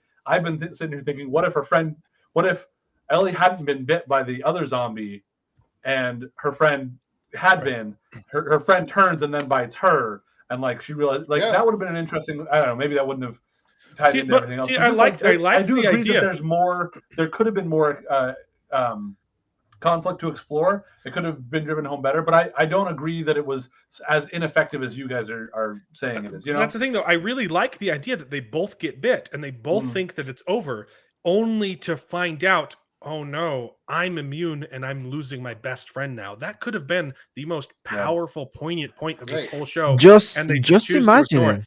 And my point is, I know the reason why they didn't make that obvious choice to do good storytelling is because the point of this episode was not good storytelling. It was to push the LGBTP agenda. And I don't necessarily it was to show agree with that this love is perfect. It's untouchable. They didn't want to show the grisly end. It's the same reason why they filmed episode 3 in the way that they did. It's because they have an agenda that they want to push. I don't know. I would have to wait until the season is over to see if I agree with you or not. Because to be honest, I still feel like they could even bring back that moment later in the season, right? So like we don't know because we don't know what there is ahead of us still, right? So maybe she uses that flashback later to say, "Hey, look, like this is how I had to." But I can see what you're saying, and like, I can see that could be apparent. But I can't. Look, if I can fix this episode in like 2 lines of dialogue, right? You show the decision. You show, hey, no, we're both going to turn together and we'll wander the earth. Like, if you want to be romantic about it, we're going to wander the earth as zombies, but we'll still be together, and that will be romantic. And then Ellie sees her best friend turning and realizing that she's immune, and then she has to make the heartbreaking decision. You don't even have to show it on camera, but you have to see her at least have to consider the decision. You can cut away then. I would prefer if you show the decision, okay? But you have her make this horrible, heart-wrenching decision of, I hate the fact that I'm immune because now I have to watch my friends die. And then you cut to the future with her and Joel, and he's like, just leave. And you have him say the line again, just leave me. I don't want to have to watch you die. And she's like, no, like, I can't lose another friend. You're not bitten. You're just injured. I'm going to stay with you because I can't do this anymore. We got a lot of that from the last episode in the way that she wanted him to come with her, and the fact that she came back to him. I think that was all there. But I don't. But we still have they're not out of the woods, is what I'm saying. Like he's still hurt, right? Like there's still all of this. We still don't know. For example, how did they find out that she's immune? Right, like that's the thing. So, she wouldn't have figured that out just because her friend turned already and she hasn't yet. It affects people at different speeds. Like it does change differently. So she wouldn't be like, "Oh, you've turned now, but I am not turning yet. It must mean I'm immune." It doesn't. They've shown charts. If you're bit in different places, it affects you at different speeds. Yes, they were both bit on the arm. On the arm. So, but at the same time, she still says, like, it still affects people differently. Like they've talked about how it still affects people differently, even within that. Even if it's a matter of minutes, like she wouldn't have been able to, by the time her friend is turning, realize, oh, I'm immune. Like that, I don't think that works. No, but exactly. But you can have the friend turn and she's not turning, and then you Yeah, to show like, her cut afterwards. to like a week later, and she's Yes, still exactly. there. She's like, still with there the corpse in the of mall, her best friend, and saying she's like, fine. And "Why her didn't I friend die is too?" a corpse on the ground, Yeah, and she's like, "What the hell is going on?" Well, but that's what You I'm know, and you saying. could- We still could see something like that. Like Yeah. It's not going to be as effective if they do another flashback and they show what happens after she turns, and That's the it's thing. not going to be effective. We're dealing They in missed the hypotheticals. opportunity. They could somehow still decide to make these correct decisions. I get that. My point is, I am done giving this show the benefit of the doubt. I've seen enough garbage. They do not deserve my benefit of the doubt. If they want to make the show good, they have to, the onus is on them. Okay, so like Right. I agree. Like it's totally fine if you think differently and you're still holding on hope that it might come around and be good. That's fine. I'm just saying I do not trust them. I've seen too many red flags. I've seen and I've seen this happen to too many other shows. I know the patterns. I'm out. Like I'm so over the show. I was over this show 3 episodes ago. Like I'm so done. I'm Yeah. no quitter. And one last thing I wanted to I'm say no about quitter. the show, because we already discussed it a little bit before. Two things. The first one is I get what Bearded said, other Jared said about the episode, and you're right. You're right. If she wouldn't know if she was immune, that's a fact. But what if you showed us her friend attacking Ellie or something like that? That would be Right. that would have been really impactful. Seeing Ellie It could have been the losing. same scene with the Yeah, dog yeah. in I Am Legend, right? She's holding her best friend and she's turning. She's turning. This show has so And much then you potential and they don't boom. give a crap. Yeah.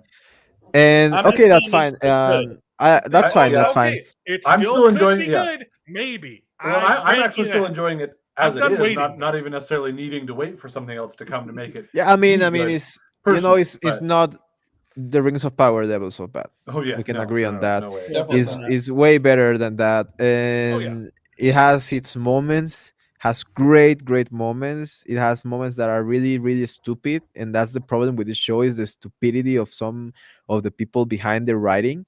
That's my only issue with the show, because the show has great directing, great visuals. The acting is up to part.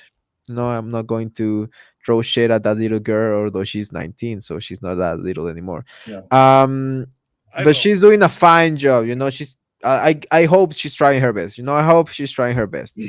But yeah, I agree with Tex-Mex. It's like I don't trust these people anymore. I don't give them the benefit of the doubt. I get bored pretty easily with what they do, at least this show specifically. And yeah, I think it's a waste, because this show could have been the another Game of Thrones. It could have you know what been I think happened? great. I think they did film the scene and realized she can't emote and cut it. Eh. So Maybe. let's do some bad takes, everybody. What a transition.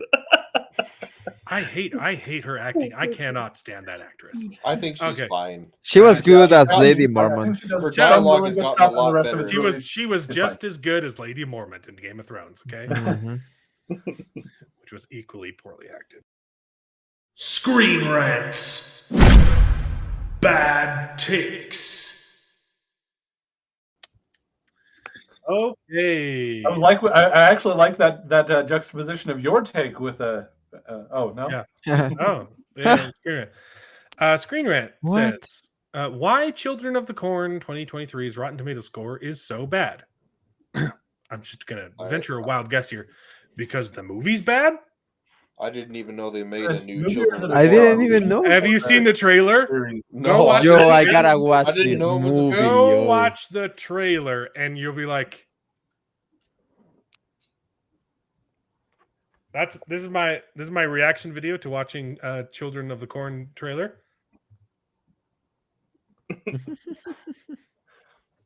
The main girl does about as good a job of being intimidating as Ellie does at acting. Or as the communist lady from the fourth and fifth Oh episode. my! As good as she does at being intimidating. Exactly. I agree with you there. She is just Yeah. she was miscast. I'm going Yeah. to kill you Ellie's all fine. if you don't talk to me. It's like, So come listen on, up, girl. everybody, sit down. We're gonna sit in a circle and talk about our feelings. And if I don't like them, I'm probably gonna have you dead. I think I said this before, but she's Rose from Two and a Half Men. So all I can see when she talks is like, okay, you're Rose, you're a weirdo. Mhm.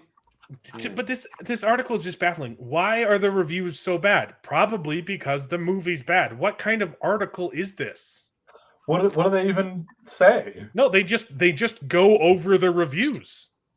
This is just I'm just this. So they don't even pose an answer to their question. They just continue to say, Well, the "Wow, somebody answer says is it's bad." the Well, answer why? is because people didn't like it and they reviewed it poorly. That's the only reason that the reviews would be bad Yeah. is because people thought it was bad. This isn't Mhm. news. But they love making the case of review bombing or whatever. Is Children That of the doesn't Corn, even make sense, is to be Children of the honest. Corn now a dead franchise? It's been dead for a long time. I mean, there's been like 11 sequels and they're bad. Okay. Yeah, the only one good is the original one, and that even oof, that could be argued. Yeah, it's okay. Exactly. It's okay. Okay, we got more. David, you sent me this. CBRs, the 10 worst written female characters in an action movie. Yes. And I don't remember. I think this was a good take, actually. If I remember It correctly. actually is pretty good. Yeah. Let's check it out. We can scroll through them real quick, but It's pretty good. the two on the screenshot there are Good examples. pretty We're off good to a good examples. start. Yeah. Yeah, no, this may be a rare occasion, one of those diamonds in the roughs. So if you can get your Screen Rant little awards going for good takes. We've got the TX model in Terminator: Rise of the Machines, which I think everyone didn't enjoy. Everyone that I've heard that watched that show said it's not that great. Yeah, that's bad. That's bad writing. Good job. She was hot though. Oh, sure. As a Alexa? kid watching her, in her nudity scene, it was like, holy moly! I want her to kill me.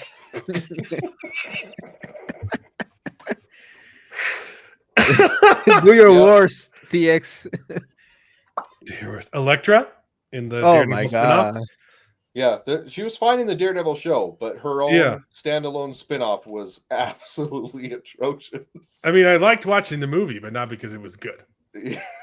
Yeah. Kind of the same reasons as the Sarah Kind of Connor similar reasons Chronicles, to right? the last Terminator, one. Right yeah. there. Yep. The outfit was And nice. as well, she was hot. Yep. Catwoman. Now this one He was didn't hot tick too. either of those boxes for me. Yeah. Come on, bro! She Like looks good Halle when she has Berry. long hair. Yeah, I yeah. hate short hair on women, and she's no exception. Yeah, her haircut was atrocious. Honestly, that is the least bad thing about this movie and Sure. in this movie. I'll True, grant you but- that. I'm just saying. Yeah, that movie didn't have a lot going for it. Yeah. Women, when you cut your hair, it makes you look like men, and that doesn't do anything for you. Yeah, Claire in Jurassic World, Very Yes. bland character. Yep. Mhm. very poorly, Yeah, written. not Especially hot They and not almost interesting. made her interesting in the second one, and then they didn't. Yes. Now this next one is the only one I think that I yes, disagree. like all the sequels, I think, but the original Charlie's Angels, Yeah, if you're talking about the remake, yeah. freaking awesome. If you're talking about the remake where they're all lesbians, yeah. But the remake because there are like three Charlie's this one Angels, that they're right? showing is a This remake. one was they were that two one of was them. fine. Well, so it's not a remake. It's the movie. So it was a TV show. This was their. Right. Oh yeah. This was them turning it into a movie. And they did two of them, and I like them. They're good movies. Yeah, but the original TV show though, freaking phenomenal. TV show's good. This movie is good for different reasons. Because they were all hot as well. They were all pretty good looking. Also, the bad guy was pretty good looking too. The bad girl, Yes. She's a bad girl. Also, like the song when it comes in, I think this is the she first was one of the original Charlie's Angels. Is it 1 or 2? I can't remember. Oh. They brought in an original Charlie's Angel and they turned her bad, which and then she comes into good. I never met a girl like you before. Yeah. And she's like, oh man, that I watched that movie a lot when I was in my teens. Yeah, that movie got me going. And then they had the other Charlie's Angel in there too, the Farrah Fawcett. The hot one. She was on the good on the good side. That was good. Anyways, moving on. Yeah, if we're talking about if we're talking about the new one, I agree. The new, one, the Elizabeth Banks. Can't direct to save her life. Supergirl, sure. Yep. The show was it was cheesy and silly. At least she looked the part though. Mm-hmm. But writing's pretty bad. It's pretty cheesy. Yeah. Barbed Wire. Haven't seen this one, but I'll give you that one. I mean, it's Pamela Anderson. What can you expect? I'll just assume it's bad writing because you've been writing all the other ones. Rain with Blood Rain. I haven't seen that one either. What is this? But that looks nice. That looks like a nice movie. I might watch that movie. The rest of the movies on this list. Yeah, I thought it was an underworld thing, but I could be wrong. I hear Martina laughing, but I don't. Yeah, I don't think David said anything funny. I think she's back a couple seconds. She liked my joke. She liked my joke about wanting to watch this movie. Got it. Yeah, Ultraviolet. Yeah. Oh, come on, that was a cool movie. I enjoyed that movie, but I really compared to the source material, it was a pretty bad movie. Yeah. Oh. The writing was. It's a good concept. Good concept. Yeah. The writing, entertaining to watch. But then it's a goofy movie that you watch it now and you're like, okay, it didn't all gracefully enough, but for me, it was one of my favorite movies when I was growing up. It was so cool, so bad. I always got this one mixed up with Aeon Flux. Oh, Charlie Theron. I think I like Aeon Flux. I like Aeon Flux better. It's weird. There's that girl there's that girl who has hands for feet. That's why that was cool. Yeah, I was still thinking that was Ultraviolet. I was getting confused. Yeah, this one is she's like a vampire and she kills she has like lights in her bullets. And so when she shoots the vampire, that was freaking awesome, bro. Yeah. It's cool. It's cool stuff. Freaking awesome. Not the best writing. Yeah. You don't watch that kind of movie for the right. They show some of my favorite movies growing up, you know. I mean, obviously for the wrong reasons, but Martina has our tagline for this segment. The boys review hot girls in tight clothes. Yeah. Hey, but we can admit that they were poorly written, and they would have been more interesting. They would have been more interesting if they were hot and well written. Yeah, exactly. Yeah, like Terminator 2. Mm-hmm. Yeah. I mean, who was hot on that? What? Who was hot on Terminator 2? Sarah Connor. She's hot. For real? She's hot. Yeah, in Terminator 2. All right. She's hot if you want to get beaten up, but and she was buff, and I recognize her. You know, her buffiness and her. She was great. She was great. Right. She was a great. Buffy the Vampire Slayer. She's hot and it's good writing. Okay. All right. Well, anyway, this is a rare, a good take. It's not technically screenwrite, but it's the same company, so they get medals from me. The Diamond in the Rough. Your credit to your race, Blake. Probably white, right? It sounds like probably black. Unless it's Balake, he's white. Yep. Oh, Blake. Good job, Blake. Oh, you're a diamond in the rough. The nerve on that guy just put his. That bow tie is a little bit much. Yep. Yeah, and the.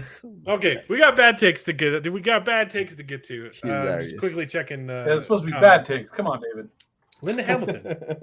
Got to throw in a good one every now and then. Yeah. Okay. Hey, Keep it interesting. sometimes they do have good takes. It's just very, very rare. Armor Wars may feature a Kang variant subtly introduced in Quantum Mania. There was a subtle introduction to any of Yeah, that. that's what I was going to that's say. the thing. Everything I've heard is very ham-fisted. Mm. Hey, there's a bajillion Kangs in the end. Nothing in this movie is what you could consider subtle. I wouldn't even go as far as to say all of them were ham-fisted per se, but none of them were subtle by any means. There was one Kang, and at the end there were more. Mhm. But apparently, it's not even like a Kang variant. It's like it's Kang's assistant, Oh, I forgot. I Mr. need to go watch that Mr. Griffin, ending scene with the. who wasn't in the movie. But there's one scene with like, a name of a company. Oh, Hey, that's who bought the Avengers Tower. Hey, that is kind of subtle, I guess, because you can barely see it. I don't care. Literally, who cares Yeah. about Kang? Like, who is He's going so- to? He's Like- awesome in the comics. Especially after I mean, this yeah. movie, no one. Yeah. Yeah, in the comics, he's like a still Thanos interested in level it. threat, literally. And like, holy moly, they got it so good with Infinity Wars and the other one, the Endgame. Now Because I've got Thanos- that song stuck in my head.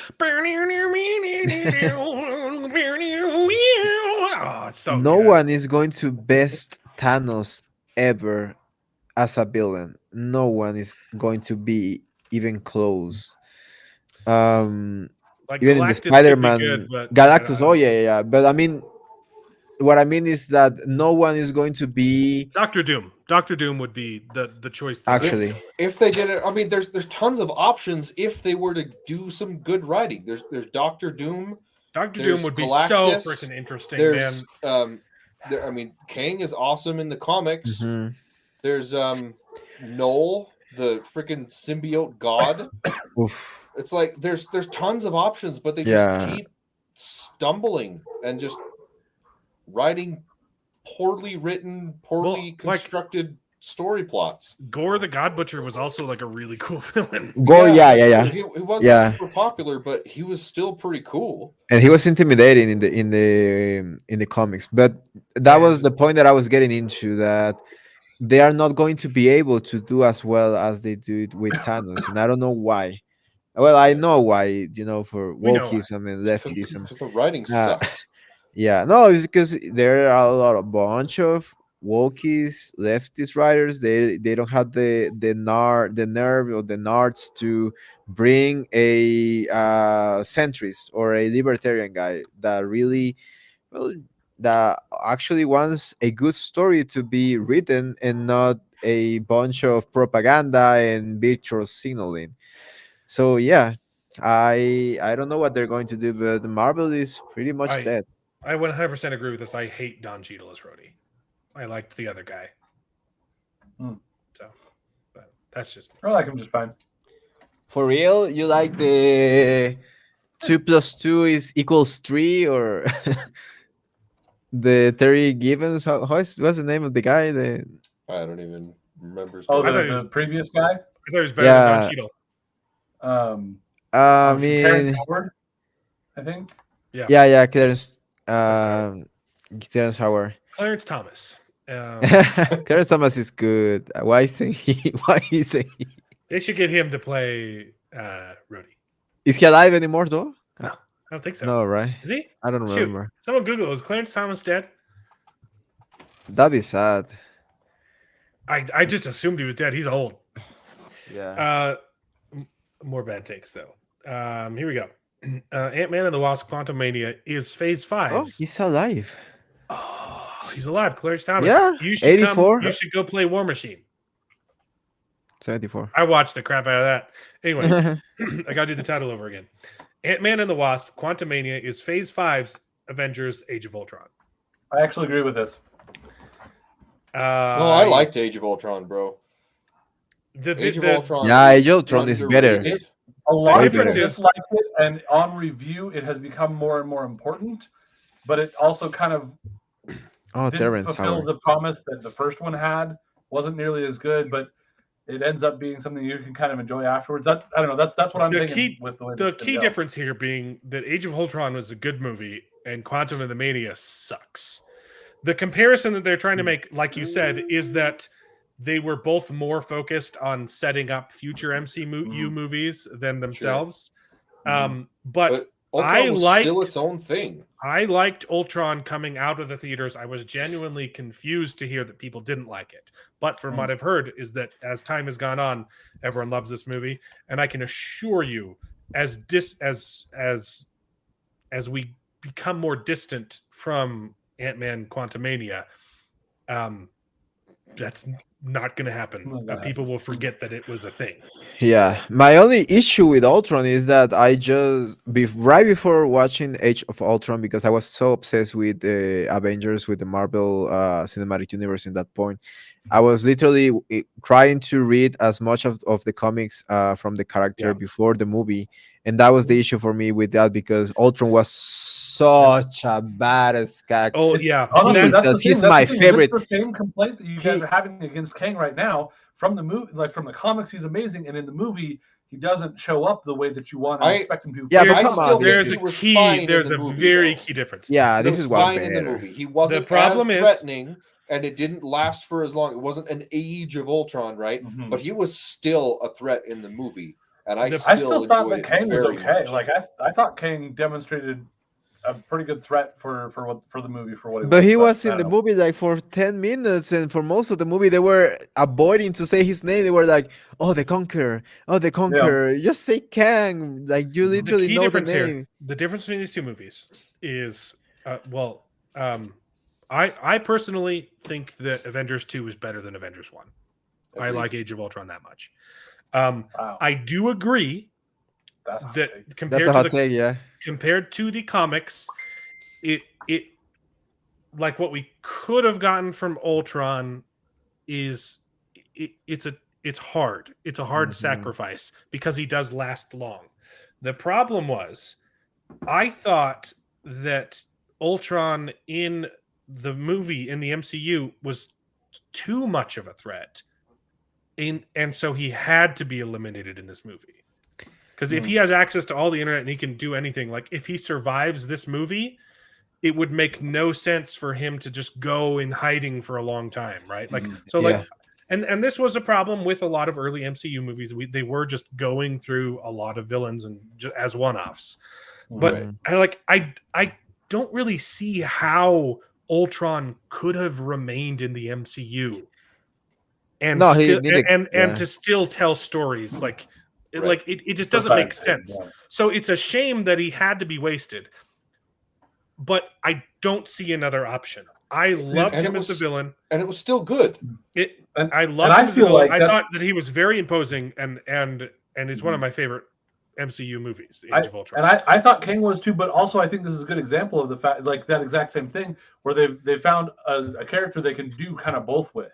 They can have you take care of Kang in each movie and have him be one off and still have him keep coming back because there's multiple versions of him, which has its own problems and flaws. But I think that I don't know. I think that this is an interesting marriage of those two concepts. Yeah, and for me, it just doesn't work because we've already seen Kang he's been beaten twice. It comes off as pathetic, and it has the opposite effect to me.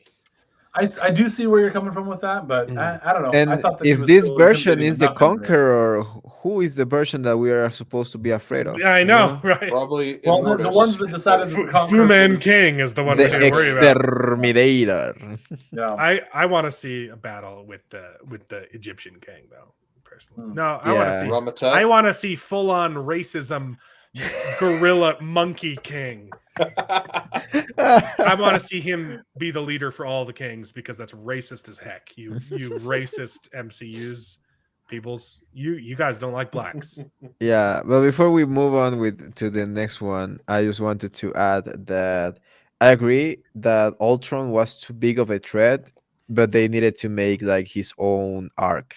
Like their own Infinity War saga. Yeah, you know? if they had built up to him, it would have worked a lot better. Like have him in the background growing in power, and then they face him in the movie, and then they kill him. But like, yeah, that would have obviously been preferable. Yeah. Oh, I wanted to know your opinion, guys, about Apocalypsis. Yeah. The main, the Agent villain from Apocalypse from yeah, Oh, yeah, yeah. the villain from X-Men. I actually haven't You're seen talking that about the X-Men movie with, No, the movie was or garbage. just No, no, or no. using him as a Him villain. exactly. Him That as could a be a really good villain. villain. Yeah, compared Yeah, to Age of Ultron, like he's a good compared villain. to Ultron, Yeah. he was such a great villain. I was so impressed when I was reading the X-Men Apocalypse saga. I was so impressed with the guy, and then they do him terribly in Yeah, they did the him dirty. Jesus Christ. Yeah. That was the movie that I was for years. I was expecting that movie for years, like 7 years, something dumb like that. And I was every year I was talking about it when they made like Man, when they those make X-Men movies. holy. The, Oh my god. the X-Men reboot started off Up so and- promising, yeah.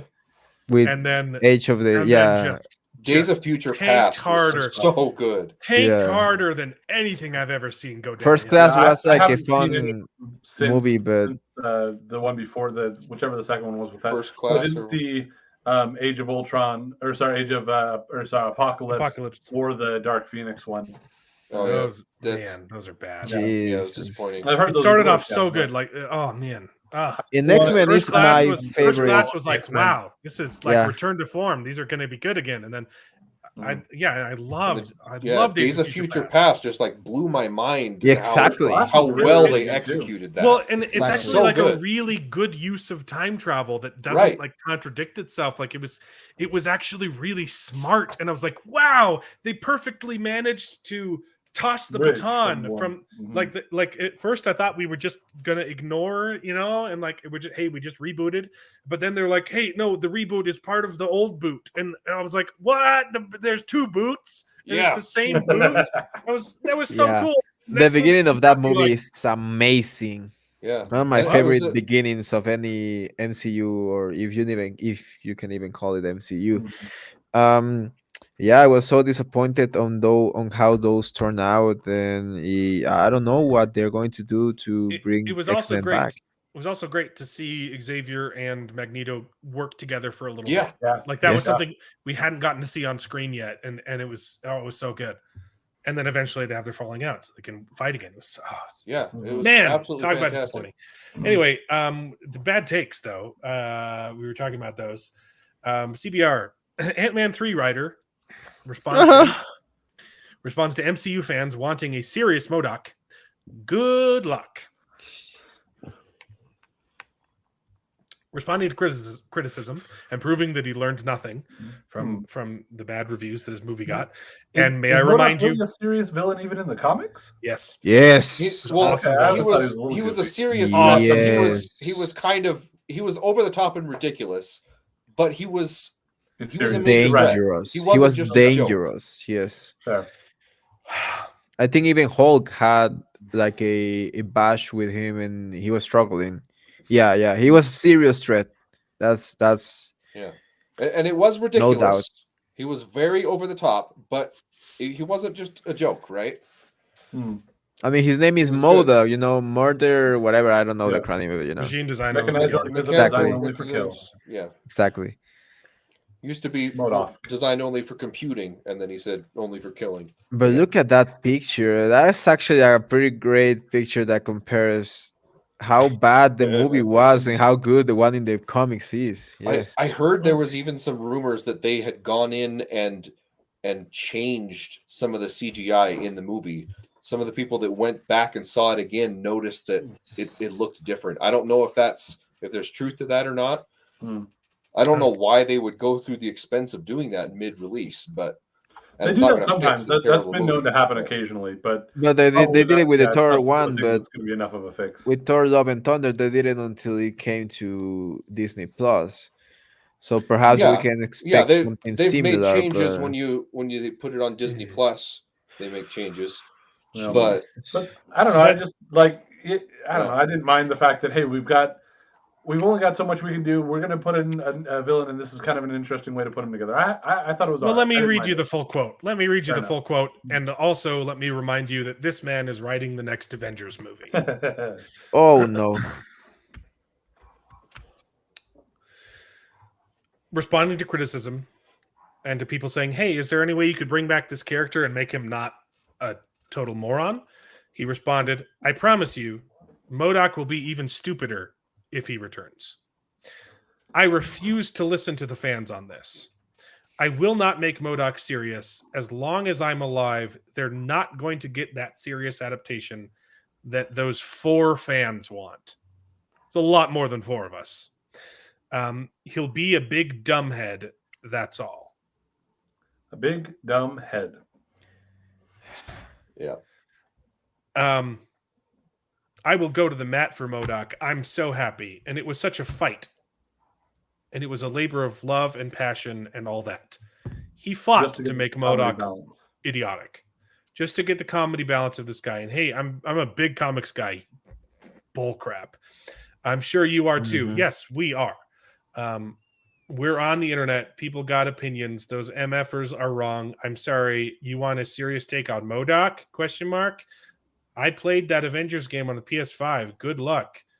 Oh, so I saw a bad adaptation and decided that's what I'm going to go with. I'll take all the punches that they want, critiques, whatever, but MODOK? No. I'm very happy with what we did. Need I remind you, this man is writing the next Avengers movie. They deserve everything is there that is coming to them. They really deserve failure. That's the only word that I can say that they deserve. I've decided from this point out, I reserve final judgment for Guardians 3, but I think that's the only one I might make an exception with. But I think from now on, until I'm proven otherwise, I'm not going to see an MCU film in the theater. I'm going to wait till it comes to Disney Plus, and then maybe I'll watch it. Well, Guardians 3 will be more of a test on whether or not the DCU is going to be any good that's true too, than the MCU. Yeah, and after the trailer, I don't have much expectations for the DCU. Yeah. I don't think it's going to accomplish anything but the same that they have been accomplishing for the last 10 to 15 years. Absolutely nothing. We got more bad takes. We got to get through these. 8 critical Iron Man choices that would have totally changed the MCU. I mean, 8 changes that could have been made that would have changed things. Yeah, that's not saying much, is it? That's what changes do. 8 other things I could have had for breakfast this morning that would have been different from what I had from breakfast this morning. Yeah, hindsight's 2020. What is this? That's funny. They're good points. Like you could have gone back and changed anything and it would have made things different. Okay. What? This is not journalism. This is not news. This is not a story. I was going to say you fulfilling your quota. This is an article farm. That's what this is. Yeah. I could write 8 of these articles in a minute. You should apply to work at Screen Rant. No, it's going to make you lose your head, bro. You're 8 going movies to that I want to could have die. watched instead of investing the time to watch the MCU movies, only to realize that it turned out like Quantumania.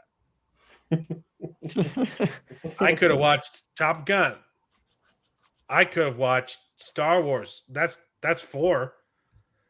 I could have watched Indiana Jones. That's 3 more. But Star Wars, they're like 7. I like right? how you said I'm Indiana counting Jones is the 3 good more, not 4 ones. more. Hi. Okay. Well, 6. Well, 5. Well, 5 and a half, 4 and a half. This is so stupid. I hate this so much. More. James Gunn's best DC team isn't the Justice League. It's Young Justice. Oh, Jesus. Pass. I hate Young Justice. If you I know. want people to be invested in the DCU, make Justice League and do it good this time. Stop worrying about all the other crap, because I promise you, we will not care. Pass. It's so easy. Like the Justice League was so greatly done in the animated shows. Why aren't they just copying it? No one's going to notice, and it's going to be good. Promise. Yeah. Black Beetle. Jesus. That's a bad take. Yep. Um, if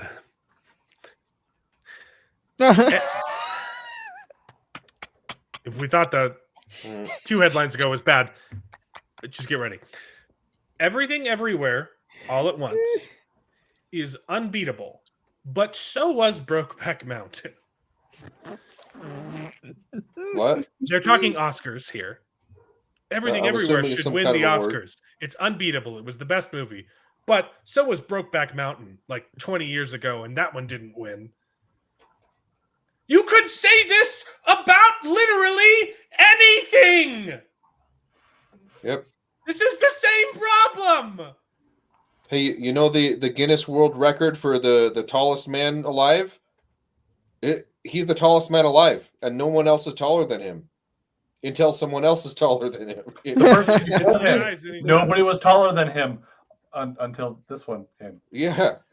You know what would be an interesting article is if you compare 2 movies from the same year. Mm-hmm. Okay, let's compare Chinatown and The Godfather. The Godfather won the Oscar that year. It's a great movie. Some people might debate that Chinatown is better and should have won.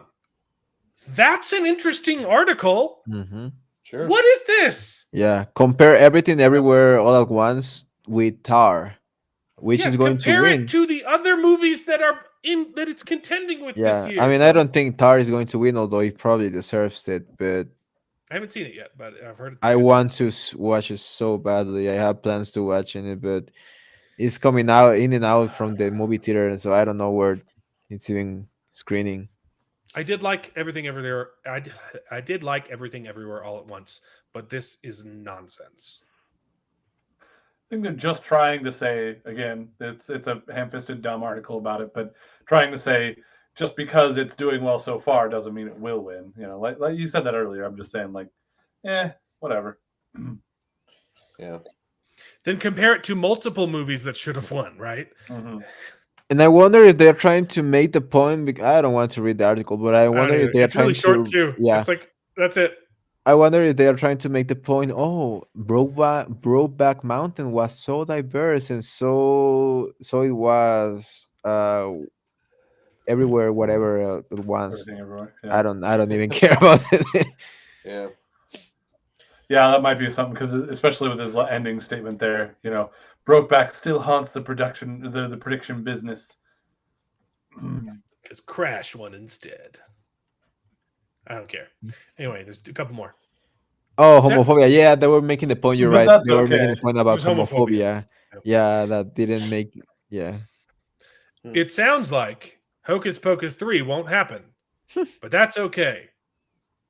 Thank the Screen Lord. Rant, my boys.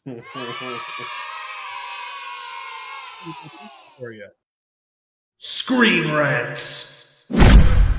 Good takes? Bravo. Could not agree more. That's all I have to say on that. Yep.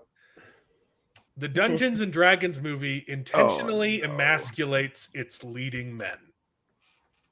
Bro, I saw that on Twitter like 2 or 3 days ago, and I was just thinking about this podcast. I was like, oh, maybe we gotta talk about it because. Is that from a quote from the director or something, or the writers, or are they just making an observation from the trailers? No, it's directly quoted from the writers. Yeah, great. Speaking So with not Variety, for wokeness, apparently. the 2 writers discussed how Michelle Rodriguez's character, the Barbarian, and the Stoic Druid, they engage in the front lines of the battle and compared to their male party members. This was not an attempt at wokeness on our part. No. Swear to God, it wasn't. They say swear to God, it wasn't. I swear it wasn't. Even though it checks all of the boxes. I mean, Not what this is. We liked the idea that Holga is the bruiser and does the dirty work for Edgin.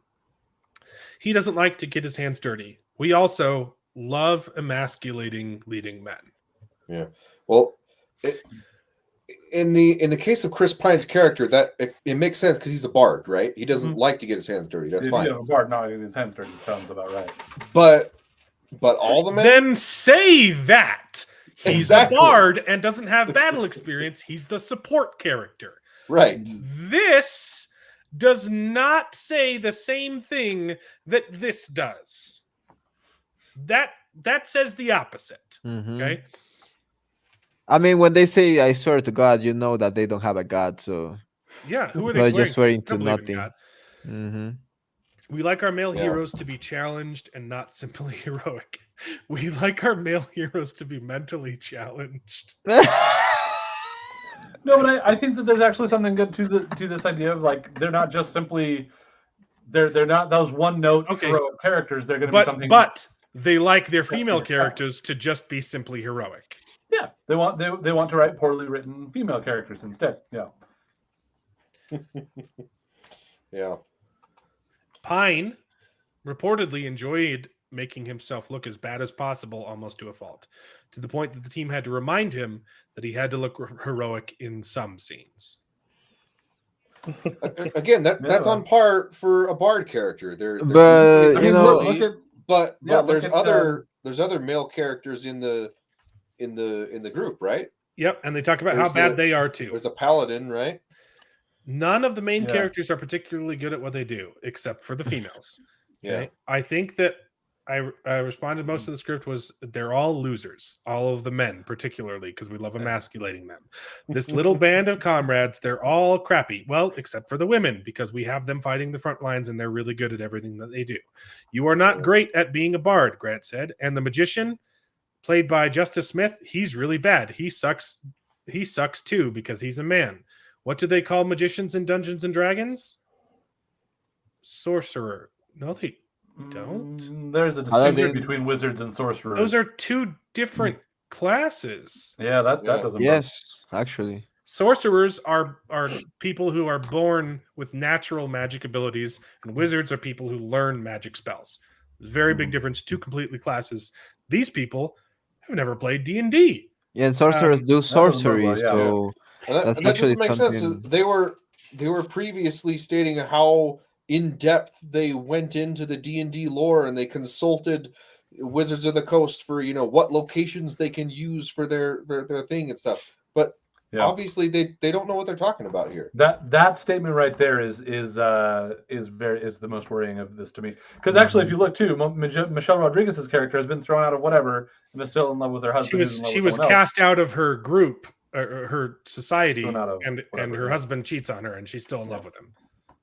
So they are crapping on the Coco. what to. I think that you're taking the admittedly really stupid part that he said there and applying it into the rest of it as well. No, but are they? Personally holding out hope, but I do recognize why you've given up hope. We have to watch the movie. I thought, But the are they trailers looked going good. to? Are they going to really crap on Michelle Rodriguez's character, or are they going to make it the martyr and the man is going to be the evil guy that falls in love That's a with fair another point. woman, That's a and fair point. the woman is the martyr? She's gonna have the moment where I don't need no man. She's gonna get over him and like kick him to the curb. It's gonna be empowering and Yeah, she's going to kick him in the balls. I bet you that she's going to do something like that to some of the characters. Yep. It's it. Look, I get your point. I am reading into this and I'm making assumptions, but at this point, I've been proven right too many damn times. I feel like I'm justified in making some assumptions. Yeah, that's And when I'm unfortunate. wrong, was looking forward I to this. fully admit it. I was 100% wrong about House of the Dragon. That movie was that show was freaking dope. Okay. I was a little bit wrong about Spider-Man Homecoming. I thought that the whole movie was going to be bad because I thought that the setup was horrible. The setup was horrible. I was not wrong about that, but the movie was good in spite of that. Those are the two times I've been kind of wrong. The only Ever in his life. I don't think it's ever happened. aside from those 2 times. Yeah, but this movie is going to be garbage. They already said that they are trying to make this movie for normies, so it's not going to be anything related to Dungeons and Dragons, and they are just going to use the names of the type of character of one of the, some of the type of characters that they may use in a D&D game, but they are not going to. Yeah, they are not. For example, I am a normie. I never played D&D, and I always wanted to play D&D, but there's no place in Mexico where people play D&D. No place in Mexico where people play D&D. So I want to watch this movie to learn something about the game, but I'm not going to learn anything about it. Looking at the trailers, they actually do go. It seems like they go with some really interesting characters and ideas, or like creatures and things like that, more than just the surface level. But the problem is, though, that this is what D&D has now become. Wizards of the Coast is one of the worst companies on earth, and they've been infiltrated by wokeness as well. And it used to be great, and now it's become the same as everything else. So, it's so stupid. They fired a bunch of their artists who worked in both D&D and Magic the Gathering. They fired artists who had political opinions for no other reason, just for not conforming to the narrative. So they fired their artists. They keep more recently, they've been retroactively purging offensive things from their past materials. Like there was in one of their newest releases, they were releasing a new setting.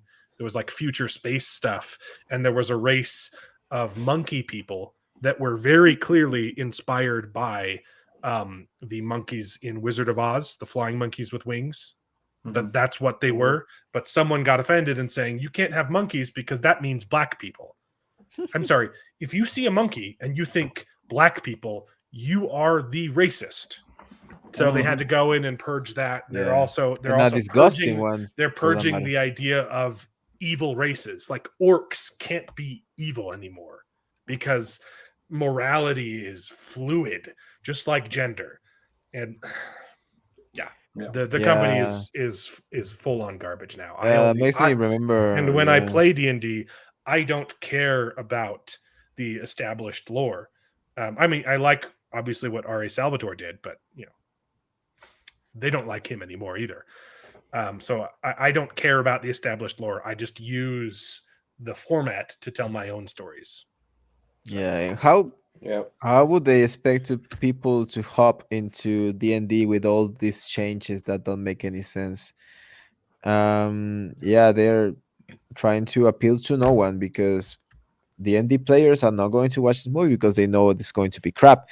And normies are not going to understand why are they watching this movie other than Chris Pine and the bunch of lackeys that he has. Hold on. Someone's saying, I said some people might argue that Chinatown should have won the Oscar over The Godfather. I liked both films. Honestly, I'm not sure. They're both pretty freaking good. I think it was pretty well implied that you thought, especially since you were talking about how good Chinatown was previously in the episode. I never said that. I've legitimately heard people make that argument. Yeah, that's how I took what he said. Which is Godfather? That is the not first my one? argument. I like both of them. Which Godfather? The first one or the First third one? The second Godfather one? Okay, 1 versus Chinatown. Okay, that's hard honestly, match. if I had to make that choice, I don't know. It would kind of be 50-50. I think they're both pretty freaking good. So hard match. Sorry to interrupt that, but I'm never wrong. That was being dragged in the chat. So D&D sucks? Is that what you were saying? No, the D&D looks awesome, and this movie is going to suck. Right. Got it. Oh, I'm just surprised that they haven't bothered to try to get around and trying to adapt some of the actual Dragonlance books. Yeah, because those would be some really good stories to adapt. I know. And see, this is so unfortunate because, like, just looking at the trailer, the movie looks good. I wanted to go see it. It looks pretty good, yeah. And everything that they say behind the scenes, like, why do they have to open their mouths and do the same thing happened with the same thing with Avatar too. It's Avatar 2 all over again. Like, I'm excited for it, and That then too, every yeah. time James Cameron opens his mouth, I'm like, now I don't want to see your movie. Yeah, it was the same thing with the Andor TV show too. They're like, oh, Andor is just an analogy for living in a Trumpism. post-Trumpian world. I'm like, And that sounds awful. That's not what it was. And it But then had what it is- nothing to do with that. That's actually what my biggest hope is with this is that if we can mostly set this aside the idea that they tried to say this, and we can watch the movie and just enjoy it and be like, oh, okay, this was a lot of fun, and it made sense with Chris Pine's character, and they also dumped on some of the female characters, and they're just all kind of bad because guess what? A lot of your D&D campaigns, you have a bunch of people that are all just kind of crappy at their jobs for a little while.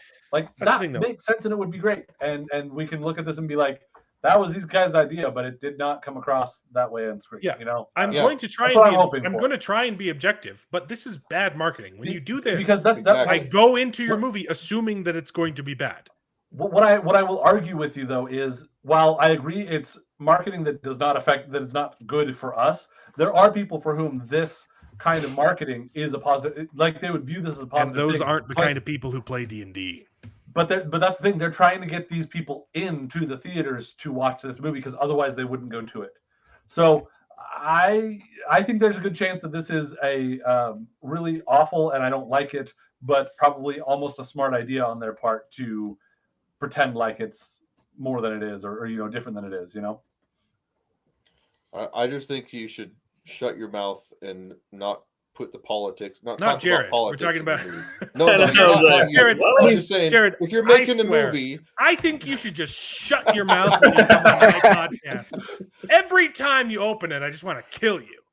say if you're making a movie, just let the movie speak for itself. Don't just open your mouth and talk about politics and why we did this and why we did that. Just make a movie, make it good, make interesting character developments and plots, and we'll watch it and we'll judge it on its merits. Martina thought the same thing. It wasn't just me. No, he's always telling me to shut my mouth, I think you need to just shut your mouth. Yeah. That was funny. All right. Well, we got some memes to lighten things up because we're done with some bad takes. In the news, Lori Lightfoot blames her recent election loss on Trixie Hobbitsy. Oh no! That's I don't want horrible. that, but that's too good. I'm sorry. She was primaried. She lost because I believe that I haven't looked it up. I believe the statistics are she quadrupled crime rates in Chicago Something like that, yes. during her first and only term. Wow. Yep. I'll have to. Don't quote me on those numbers. It definitely increased. I don't know by how much. It was a lot.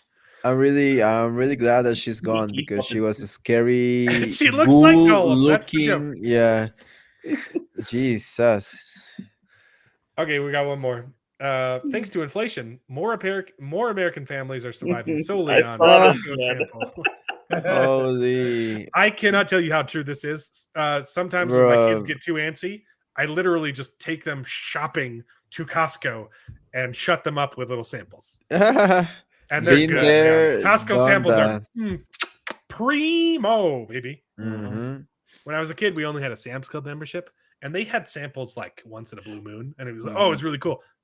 And you go to Costco freaking any day of the week, they've got like 6 booths set up, baby.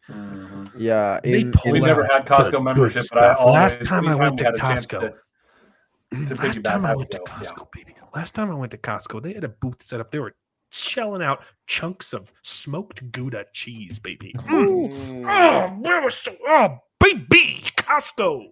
Doing it right. Yep. See, and then when Yo. you go, even if they're doing like the spicy I don't know, jalapeno poppers or whatever, something like that, you're like, okay, all the kids get one, and then you just have them all to yourself. They're gonna take because one bite. They're not It's gonna too get. spicy, Yeah, Daddy. like, oh, I'm sorry, I'll take that for you. I guess I'll have Yeah, to that's how finish it's done. your jalapeno. You don't want one here? Have one anyways, little kiddo. Yeah, yeah. No, now you're gonna eat it, bro. Now you're gonna eat it, boy. Don't say her name 3 times, or she'll appear. Lori Lightfoot. Oh, It does look no. like Beetlejuice. Tiene que comer picante para que hable más rápido, ¿no? What? I didn't understand that. Tiene que comer picante para que hable más rápido. Oh, That's what they always told me when I was on my mission. You had to eat some spicy food so you could speak faster in Spanish. There you go. I mean, you can eat spicy food if you want to mess up your, you know, Here, in honor of that last. gastric The other end? system, Yo, your stomach. spicy going in, spicy coming out. In honor of that last Mhm. comment, I have seen the meme before, and I wanted to share with that one with you guys. That's a real photo. Oh wow. Anyway, let's talk about the Mandalorian. That's unfortunate. Well, that's Oh, my you guys haven't talked about that yet? No, No. Oh my gosh. that We takes need us to to set a segue, time dude. limit on these things. Yeah. Or something. Seriously. and that's actually my cue off because I haven't watched that. I haven't have yet. a hot take right here. I'm not gonna watch any of the Mandalorian. I Good for don't you. give a crap about Grogu, Baby Yoda. I hate the whole thing about Baby Yoda makes me want to puke and want to blow my brains out.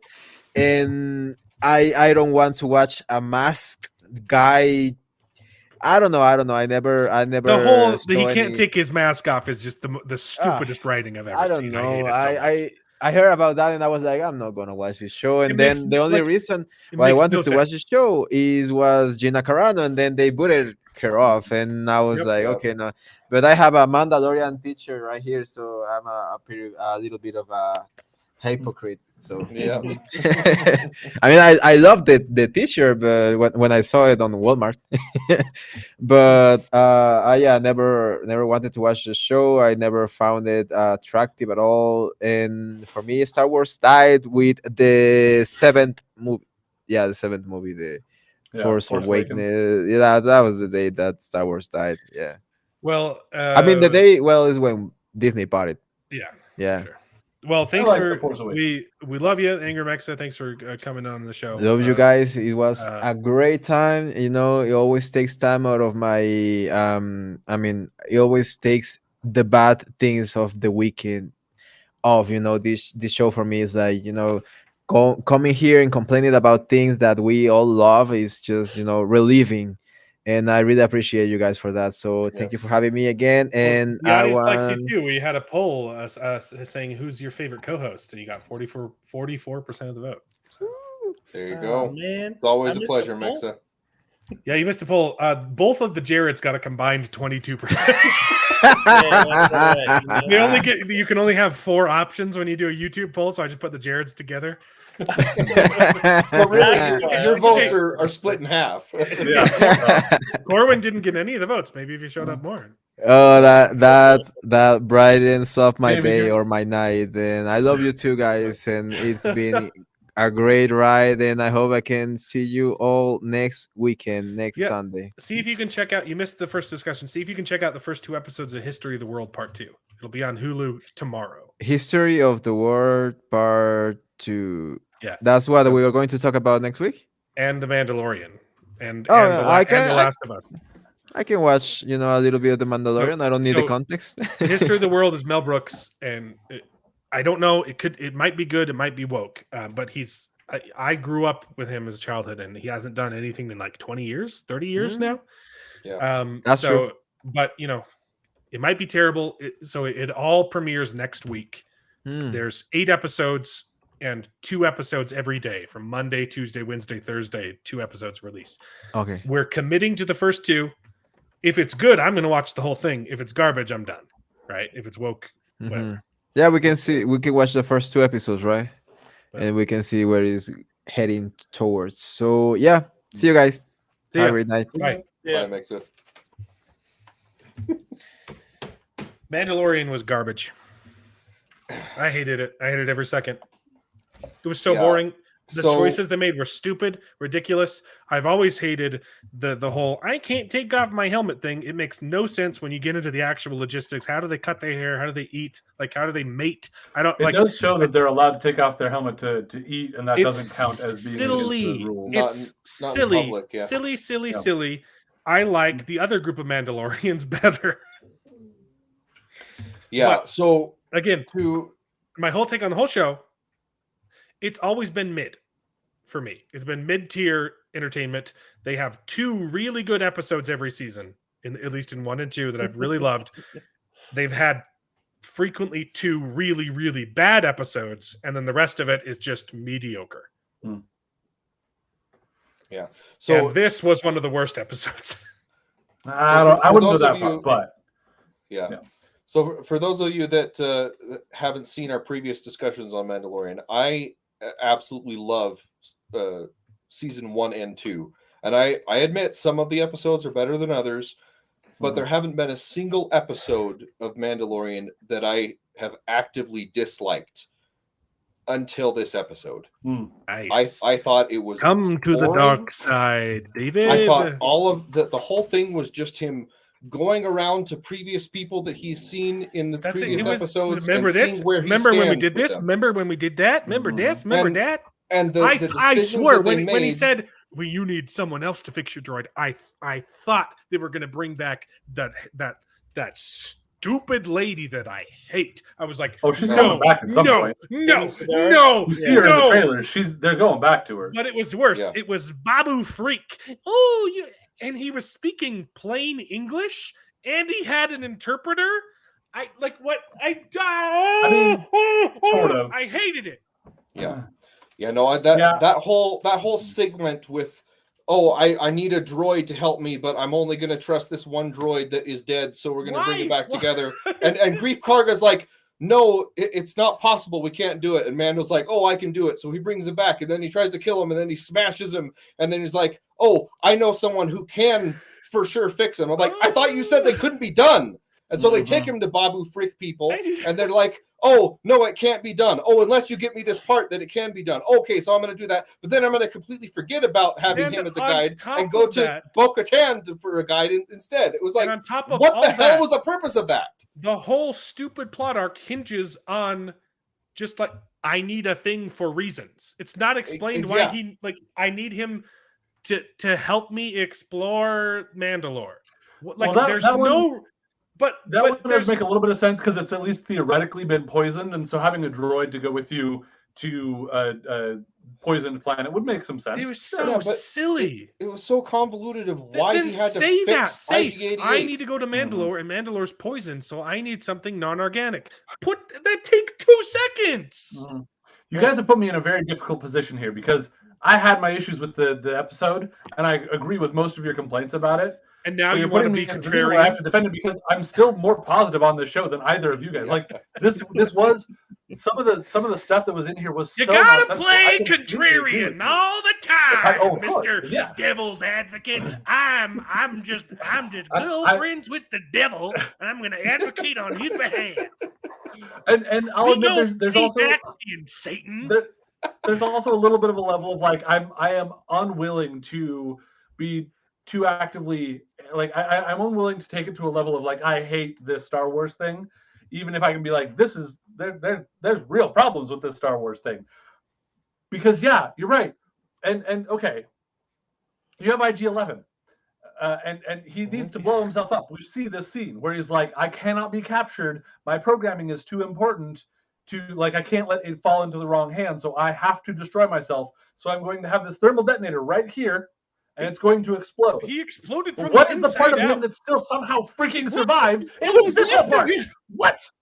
That doesn't make any sense. It was his chest where the bomb was located. That was the part that was And even if he survived that much, though, that was a normal sacrifice, and that was a fine end to his character arc, right? And now they're destroying it by literally digging up his corpse. Okay, I wasn't even a fan of that sacrifice. I thought it was very. They were trying for an emotional moment with a character that we weren't emotionally connected to, and I was like, I really don't care about this death. And now that they're bringing him back, I care about it even less. Yeah, it's so stupid and frustrating, and like Grief being like. No. I don't think you can do that. No, okay. Well, we'll just let you try and like completely like desecrate this statue that is like what we have built our society around in a lot of ways because of his great sacrifice. Like, it's a symbol of hope. So dumb. Yeah, and the thing that's frustrating about it is it's like it's because they're trying. For me, I'm like you're just going for that nostalgia, even for something that's coming back from season 1 that we liked from season 1, sure, but. I swear, like they should have. I know you probably still would have disliked this, Alan, but like what I would have loved is if he's decided he needs a robot companion for some reason, and you know who he goes to is he goes to that lady, and we see in the trailer that he ends up with that lady. Don't you and mention mechanic looks like lady he's getting presence. R4 from her. But honestly, there was that BD unit, that droid that's kind of like the one from Jedi Fallen Order. Dude, you actually had a pretty good rapport with that one. Go get that one. That's an explorer droid. That's its whole intention. It's also another cute droid you can sell toys cute of. Droid, another callback to something that's popular and well liked. Come on, like that would be just so much not more only sense. that too, It's just but the so that reason, they're completely out of ideas. They're like, well, I guess Right. we'll just go back to that other thing. and the whole the thing. reason that I assume he had to get IG-11 out of any other droid because he says that he doesn't trust droids anymore, right? But we've And that seen was the him work one with other droid droids and be okay with it now. already trust. Yeah, exactly. That was like his overcoming that. He's Yeah. learned that he can trust droids now, and he's falling back and saying, "No, I really I can still don't only trust the any one." droids. Just No, the one that sounds droid. stupid. I It just agree. I completely completely agree. destroys Like- IG-11 and his sacrifice, and it retroactively Rolls back his character arc yeah. of what he learned from IG-11. Exactly. Where, sure, maybe he had a better relationship with IG-11 and trusted him a little bit more than he might trust other droids for now. But we have seen him working with that BD droid. We've seen him working with the ones that are on the ship that took him to Tatooine in the first place, that like took all of his stuff. He'd like trusted it well enough to do that. We've seen him working with droids since then. It's so frustrating. Yes, I know it's weird, but they're making me have to somehow. I love it. Because Keep going. Go darker. there was some, like, I enjoyed some of the action. There wasn't enough of it, but I enjoyed some of the action. Okay. There was some cool stuff. And for me, it's still like, it's good. I was happy to be back with Mando. One thing that I will give Mexa too, I wish that they had just decided to, and we've talked a little bit about this from Book of Boba Fett. I wish they had done a season, at least a season, without Grogu. Yes. Grogu is cute. I don't mind Grogu. He doesn't make me want to blame. You could have brains even out like checked Mexa in does. with him, in Jedi training, Yeah, but like, but have them separated. Why do we have to lean on him so much? Like, I kind of get it because that Literally- brought in so many casual fans, people that weren't otherwise fans of Star Wars, because they're We like, got- "Ooh, cute Yoda thing." We got But one stop. episode of them separated, and it was in Book of Boba Fett. Right. That's Oh. it. Yeah, and it's so, And- again, it's destroying the perfect character arc. The Season other- 2 ended so well.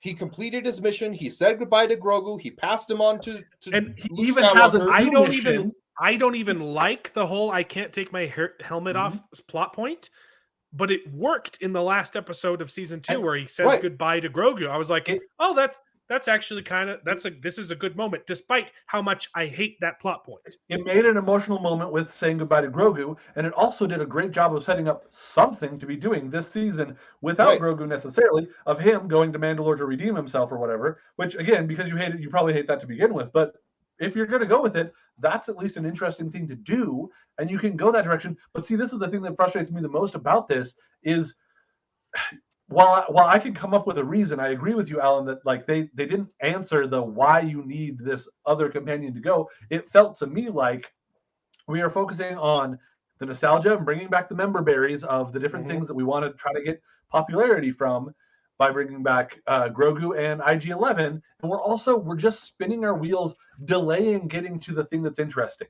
You can come up with an interesting like concept of like, you still need help getting there, so you need to convince Bo-Katan, and you need to you could do some other things to extend that story, but this just felt like they were trying to come up with, so season 2, I really liked how a lot of season 2 was kind of a like a video game. You arrive to get a thing that you need, you find the person that has the thing that you need, you have to do a quest for them, a side quest for them to get the thing that you need, and then you move on to the next spot. They're now doing that here, but it doesn't have as much of the drive to it. It's just a matter of like, I need this thing, and so now I'm going to delay going to my actual mission for side missions that I have come up with, not side missions that somebody else gives me before they'll help me with the thing that I need. No. These are side missions that I am just coming up with that are getting in the way of me getting to the actual point, which is getting to Mandalore. Yeah, And it's such a shame too, because I loved the way that episode 2 left off. Not only did we drop off Grogu, and we don't have to be Season chained to 2. Grogu this whole tune. What did I say? You said episode 2. Oh yeah, season 2. I loved how Mando season 2 ended off. Not only because we could. Did I say it again? I loved how Mando season 2 ended. Good. Mm-hmm. Not only because we could get rid of Grogu and now we could explore, what the show would be like without having to carry around this little infant child all the time, but the implications with the Darksaber, right?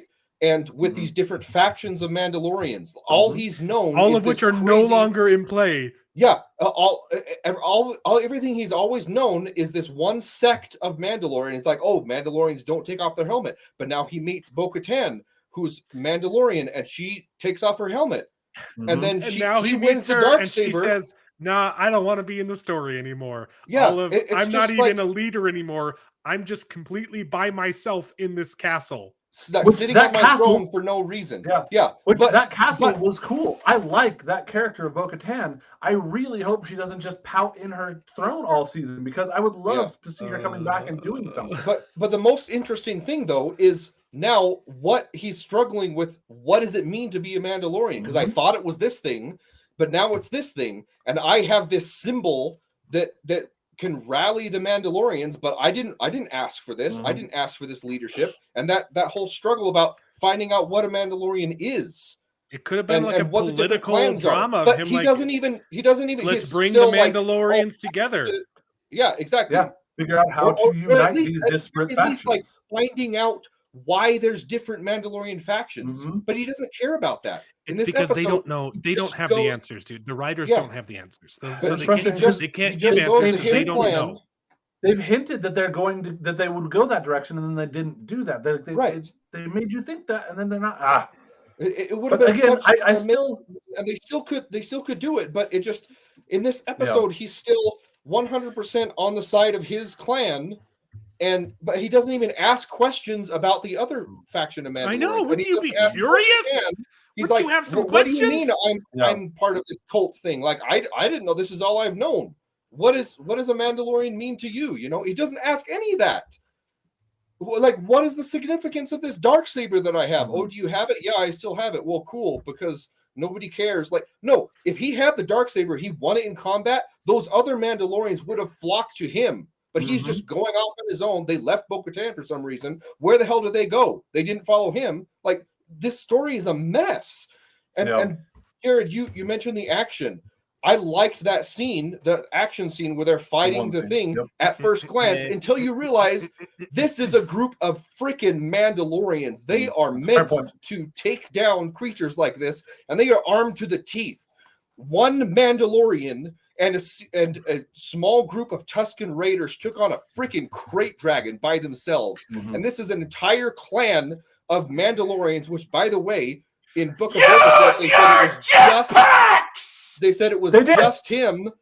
They said it was just the armorer and the big dude left. They said, we don't know where anyone else is. Suddenly there's like 25 of them, and they're making new initiates. They use their jetpacks to hover directly in front of the monster. And then they have these explosives, and they just put it on the surface. When there's cracks in the thing, shove it under the cracks and blow it apart. It's they literally so stupid. Like, you should fight for a good 2 minutes before they turn their jetpacks on, when in reality that would be the first thing you do. You're caught unaware, you quickly turn your jetpack on and jump to safety, or out of the way. And all of these people, the only ones using their jetpacks, just hover directly in front of this beast so that he can snatch them out of the air because it's a cool shot. Not these Mandalorians are incompetent. They deserve to be genocided. They should not exist. Also, how come there are so many of them? The last time we saw them, they got invaded, and the only one that was left was FIZZLE and the armor was Hammer Lady. She said most of them died. She was holding a pile of helmets from fallen warriors, and all of a sudden they have an entire society, and they found a bunch of kids that are just willing to just become Mandalorians. And also, why did they need to fight the alligator? They had a cave. They could have just left. And every time they do like fighting. Mandalorians are supposed to like fighting, so I could buy that one. But But you're I right said, with everything else. It was a fun fight scene until you realize how incompetent they are. And Yeah, the fact that's that they fair. attached I still had ropes fun with to it, this, but you're like absolutely the right. size difference, and to think that our ropes are going to do good, and then we're going to do a death roll, and he's going to kill the. Just attach your ropes. Attach the rope to it, and then fly around its mouth to tie it up or something. Like something. Come on. It's so stupid. It was incompetent. It made them look retarded. It made Mandalorians look stupid. And of course, their guns don't work, but the gun on the ship, it's bigger. Oh, it is And bigger. so It's then you beat the, like, why don't they have like a big old cannon or something, or it's just so. It was so just pathetic, that fight scene. And then you get the pirates, which is, hey, we want a drink. Well, that's not a bar anymore. It's a school. Well, we still want a drink in the school. But there's no really alcohol inside. Let me lead you to a bar. But we want a drink in school. They just wanted an excuse to try to shoot things up because they're pirates, and I'm okay with that. The prosthetics on those pirates was some of the worst work I have ever seen. The guy could not move his mouth. He looked like Sandra Bullock. I thought it was pathetic. Yeah, I had the same. It was really shoddy workmanship. The ones in the background looked good because they didn't have to talk. And he's like, hello, my name is Pirate. This is as much as I can do. Yeah. Which is a shame because Star Wars has done well with that in the past. You know, unless it's a puppet, you know. And of course, they just kill all of them with no consequence. It's not even a contest. They kill all the pirates, and then they decide to let the pirate go so they can tell the story. And then you literally have the conversation. It's not just important being a Mandalorian and being awesome and kicking butt like me. You also need to be very good at navigating through space and knowing where you're going. Oops, I didn't know where I was going. I flew directly into the pirates because I am a dum-dum. I hated this so much. I hated it. I agree 100%. And the reason why they're getting the droid fixed up is so that they can have a Grogu babysitter and have Mandalorian still do cool stuff. But if they didn't, they're going to have Grogu, they wouldn't have that problem. I know, but they wanted to have their cake and eat it too. Okay, so they wanted to keep Grogu, but he's going to have a robot babysitter that can carry him around so Mandalorian can kick butt. Yeah, because this was the robot that was reprogrammed to be a nanny. That's why they're bringing him back. It's so transparent. What they're bringing him back with, by going on to the have him get a new memory unit, wouldn't that make him not the same droid? This episode should have been destroyed, which was the whole reason he needed to be destroyed. I know. Exactly. This episode is a literal window into the minds of these writers and how incompetent they are. You can see all of the choices that they're making and how bad they are. And you're like, well, we're out of ideas. So let's do this. Oh, Cara Dune. Well, she tweeted badly, so she got recruited to do a thing.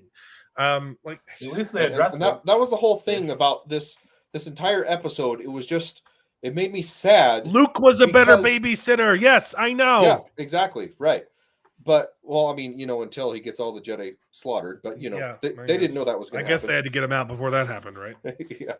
But, they got him out before. But, again, you could still have him leave, stay with Luke for several years. And then, in Mando season 4 or 4.5 or something, they reunite. It's just so stupid. But yeah, it made me sad watching this episode, and it's very clear that I think that seasons 1 and 2 had a focus, and it seems like they lost that focus somewhere in the thing, and it might have had to do with Gina Carano being fired, and they had to rewrite stuff that they had planned. Well, I guarantee you, they might have had with the terrible reception of Boba Fett, and they had to retcon that and say, well, I guess Grogu is back now.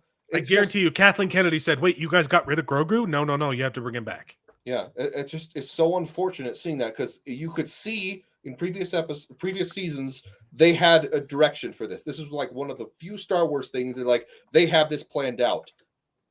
But now it's like, no, they don't know what the hell they're doing. And it was so upsetting because I was so excited for season 3. I was so freaking excited. And then Boba Fett had to freaking ruin it all. And like, I don't know how they could possibly do this with Grogu still. It's just has been dead for a long awful. time. I refuse to let it die in my heart. Yeah, Just accept the past is dead. Let it die, or whatever he says. The past is dead. Either you kill it or you live long enough to let it kill you. Yeah, it's just so sad because I wanted to like it so much. You either die in the past or you live long enough to become the past. So, Jared, you've sat quiet through all of our ranting. Well, because What do you think? I haven't sat quietly at all. I'm just kidding. You either die as season 2 or live long enough to become a season 3. Like so I definitely have. I've really enjoyed The Mandalorian. I mean, it's kind of weird because they're really short, right? So they're 30 minutes, and you start to get into it, and then you're like, oh, it's over, right? And so It's over. It's over. It's over. Struckman says it's over. Team Girl Squad. Mandalorian Squad. but Grogu. The Mandalorian. He doesn't have a name. Wait, no, he's called he's called a cartoon. Arrow tweeted. but anyway, Twitter is so no place for a mighty warrior. It's I over. opened a can of worms there. Oh, does that mean that we're going to get a technological romance? Anyway, so yeah, I was like, I want him to be longer so you can get into him, but at the same time, yeah, like I just didn't get anything out of this episode. I literally, when that thing came out of the water, I was like, oh shoot, this is gonna be crazy, and then it just sat in the same place and was like, the thing didn't move. Yeah. It was I was like, what in the world is going on? And I mean, I thought it was and then kind of cool. you had that the it shot. did spin in the water, and I was like, oh, okay, so it's kind of like a crocodile, like it spins. It's to doing get out a of death things. spiral. But then I was like, but that's all he did. And yeah, I was like, they're Mandalorians, and all they're doing is shooting their darn blasters at him in their mouth, and they're like, oh, this is working. It's And so obviously anyways, not that was working. kinda Yeah. dumb. And then all of a sudden, yeah, Mandalorian just happens to show up in time to shoot him, and I was like, okay, that was coincidental. And Deus then, Ex Mandalore. Yep. but I'm like, yeah, it just didn't do anything for me. I was like, okay, I like the new ship, that's cool. Like the animations are cool, and I'm excited to see what Mandalore is gonna be like when he finally goes there. But yeah, at the same time, I'm like, why does he need all this stuff? We can't get there. Just go Yeah. to Mandalore. Show that it's poison, and then say, "Oh man, I'm going to need a robot to do it." Mm-hmm. Yeah, so it was definitely disappointing, and for a season opener, this is your season opener, and this is what We're we got. supposed to We're like like, establish okay, the conflict, establish the desires, the wants, and all it is I want to get baptized. Why? Because we have a thing in our culture that doesn't make sense. Why? Well, we're not going to get into it. yeah, Why does it say? But I have the dark saber. It should redeem. No, but you gotta get baptized. yeah. It just seems Yeah. really weird that he's. Let's go down to Mandalore and get some animation cuisine. Boy. Ah, my stomach lining. I need to rewatch all of Teen It's so Girls. good. If you, in Maybe case we you're should do an lost, episode on this. we're quoting Teen Girl Squad from HomestarRunner.com, but it's Mandalorian. Okay. Yeah. Hello there. Yeah, so I don't anyway, really I have was much disappointed. more to add to this episode. I was Senior just prank, disappointed. senior prank.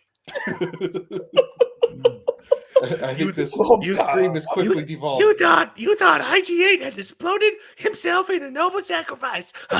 Senior break. You thought that Grogu was going to be gone for a whole season. Senior break.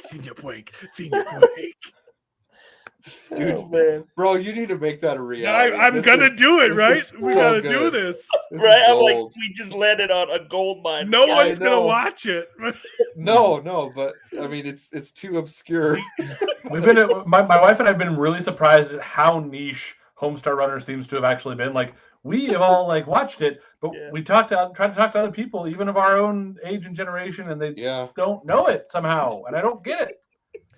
I introduced it to my younger sister. And she's like, man, this it's is so funny. Yeah. What's the one where they tried dating? I love you too, Brad. I love you too, Brad. Bottomless pit. You die of starvation. Hey, you want to throw down some Technological Lunchables? G's backs. That's the Valentine's one. What time is it? It's Valentine's. Times. It was the one with the rival camp where the boys tried flirting with him. Oh yeah. They tried to do like push-ups or something. I can't remember what that was one of my favorite lines. I can't remember. I'm gonna go watch all of that. It'll take about 15 minutes. Oh man, Yep. I miss Homestar Runner. Did you guys watch the new creators stuff of that? Huh? Yeah, he did new stuff. Yeah. It was a couple. I guess it was like almost like 10 Two years ago bad now. eggs or whatever. Yeah. Yeah, it's got 2 more eggs. They had a quick segment on the Disney Channel that it was the shorts that they would put to fill in time slots. If an episode was too short, or they would put it in to fill up the time. And so they're just like a couple. Some of them are like 30 seconds. Some of them are like 2 minutes. They're 2 good. more eggs is genius. They're so good. It is genius. Like dot egg or dot muffin or something. Oh man, We should petition for them to Hot put those dip. shorts on Disney Plus. they're on YouTube. Yeah, I know. Go watch but 2 more eggs on YouTube, man. they Hot need dip. more exposure. Hot dip is not for moms. Yeah. 2 more eggs. 2 more eggs. Good stuff, man. I freaking love those guys. They need money behind them. Yeah, yeah. They Yeah, had can you they had a imagine? video game made. It was pretty good. Yeah, board. Oh, Trogdor. It was Trogdor the Several Dragon. different- Well, no. That was a board game. They had did a Trogdor the Trogdor board Burgonator, game. then they made a board game of it. But no, there was a Telltale series, the Strong Bads, something or other. I don't remember. It was like 5 episodes. A Telltale point and click adventure You're game. right. It was good. Nothing beats the Dragon Quest though. What was Yeah. it called? Peasant's Quest. Peasant's Oh, Quest. Yep. So So- freaking good, yeah. All right. Well, Yeah. Disappointing, and I hope that the next episode's better. But yeah. I don't know. Yeah, I'm Same sticking here. with it because I'm no quitter and it's Star Wars, and I really did love being back in the world and seeing Mando and Grogu's cute and sure whatever, but like I had higher hopes. That's all, Yeah. And I agree Same. that when he's already reverted to his original programming to kill the baby thing, then why are you still stuck on the idea that he's the right one? Yeah. Ugh. Yeah, it's just annoying. I was disappointed, but like you, I freaking love Star Wars, and they've made some stinkers lately. But I still love Star Wars so much, and I want it to be good so badly. Marvel, it does scream- I'm done with Marvel. If they never make another good Marvel movie ever, I'll be fine. I won't watch them. But come on, please make Star Wars good again. Like Andor was so good. I'd had such high hopes with people talking about the idea of because it sounds like Kathleen Kennedy is on her way out. She actually is. Like, I have heard different things that she's actually officially going to be gone probably as soon as Dial of Destiny comes out or whatever. Like right around that time, she'll be actually out and gone. And I have hoped and thought that Favreau would be the kind of person to step in and take over and would be able to do a good job because he cares and respects it and also has enough of a like corporate, knowledge, like knows how to run a corporation and business, and he could do that. he could be like a Kevin Feige for Yeah. this. Favreau's too Yeah, close. This episode Favreau's was too written by close him, to and Dave it Filoni, though. screamed of his love of just staying true, like staying back on nostalgia only. And so I'm a little less excited about that now. I mean, it Yeah. could be otherwise. I got into a discussion with a friend online about assuming that it all is all him or Disney or Kathleen Kennedy, and only giving credit to the people that they like and only blaming people that they don't like. But I still do think that this screams of Favreau, not like of him holding on to these sorts of things. So I don't know. I like Favreau and I like Filoni, but I think they're not perfect, right? They're not. And I don't expect them to be perfect. I mean, even so George many wasn't perfect. decisions. We had the prequels, and they had their problems. True. You know, the prequels True. were great, And- but they had their problems. and you they're know? fun to laugh at too. But Mhm. I just think And that Clone Wars the itself, too, longer you things know? have gone on, I love Dave Filoni, but he's put so many wrenches into the works that just like I why can't stand why Dave the hell are Filoni. there so many force sensitive Jedi, not Jedi, okay, out there? It's just like I don't.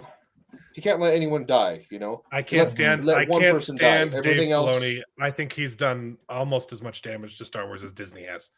No, I disagree. I think he's done some really He's done a lot of amazing great things. stuff. I just remember think he's too tied remembered- to his creations, and he won't let them die. Mhm. I remembered the quote that I was looking for Teen Girl Squad. It's the episode where they go to summer camp and there's a boys camp right next to them, and and they think that it's a hot boys camp and it's a nerd boys camp, so they go over and flirt with them, and it's a bunch, and it's a science fiction camp, and so science fiction Greg says, "Welcome, Earthlings, to our fair star system," and then Cheerleaders, "What? I thought that this was Coach Conrad's sit-up camp for the shirtless boys." I can take off my shirt if that's what you blinding voice. So I can take off my helmet if that's what you Blinding voice. blinding. No longer a Mandalorian. That's funny. Yeah, So good. it needs to happen. It's over. You need wanna to do actually the have that in your animation? outro. Do I just voice over the animations, or no? So I'll take the animations. I'll just stick a Mandalorian helmet on one of the characters, and I can I'll There you do go. some voiceovers. That could work. That could work. I'll do a little Grogu. I'm gonna have to rewatch him. I want to try it. I've got so many videos to make though. And this one's gonna be time consuming. Yeah. Yeah, it would be. Anyways, And no one would watch. I'd watch it. I would watch that one. I'll commit to making one. I'll commit to making one. I'll do one episode. What's it called though? Teen Mando Squad? Mando Girl Squad. No. What's Din Djarin? That's his name, right? Yeah. Yeah, Din Djarin. Yep. Din Djarin Squad. No, that's dumb. That's stupid. I don't know. Something Grogu Squad or Baby Team Yoda Grogu Squad or Squad? something. Baby Grogu Squad. Yeah. Anyways, Maybe Teen you Girl do something Mando. like it's Baby Yoga time, or like Teen Girl Mando. I don't know. we'll workshop it. Figure something out. We'll do But this. yeah, it needs to happen now. Mhm. I can take off my helmet if that's what you want. Just like I strong thought man that this voice. was. Dude, that's what you should do. A strong bad email. So like do like the mittens or something like that. Like frame it with the strong Yeah. bad email. Like, Yeah. why don't you make a Teen Girl Squad about except it's the Mandalorian because it's more interesting or something like that. Yeah, exactly. Dude, I used to be able to do all the voices for most of them. Yeah, me too. My favorite is I used to be a lot better with the Teen Girl Squad one. Come back, my chocolates. I didn't mean what I said. You gotta earn it. Coach Z, you jerk. Coach Coach Z, Z. you Dude. jerk. Well, that's overt. I can do all the voices, man. Can you do Pom Pom? Pom Pom doesn't say anything. I know, that was why I thought it. The hard one is strong sad for me. That's the hardest one. I can get it eventually, but I gotta like. Mhm. I don't know. or old timey strong bad that's a tough one to hit too. You got Hamsar going in there? I'm sorry. Hamsar? He doesn't. He's his gibberish too, so it's hard to like. Yeah, like but so like to get a line to like quote, it's like it's hard to get into space. But when it's harder finding the dialogue than doing the voice. For Horgling grads. Get some cookie in there. Yeah. Come Ooh, see what? what you want to do. Where my lasers at, y'all? Good Good job. stuff. These people tried to fade me. I can't handle call me on my cell phone. I get busy. Very good. That's Very good. good. Yeah, very I had the whole soundtrack. Let me Listened hear to some on strong repeat. mad. That was good. Super strong bad? Strong mad. Strong mad. Yeah, it's just grumbling. It's- Most yeah. of the No, characters he actually don't does say have anything. dialogue. You can actually understand Yeah. it. He's like, I want to keep it. Can I bring it home? Yeah. No.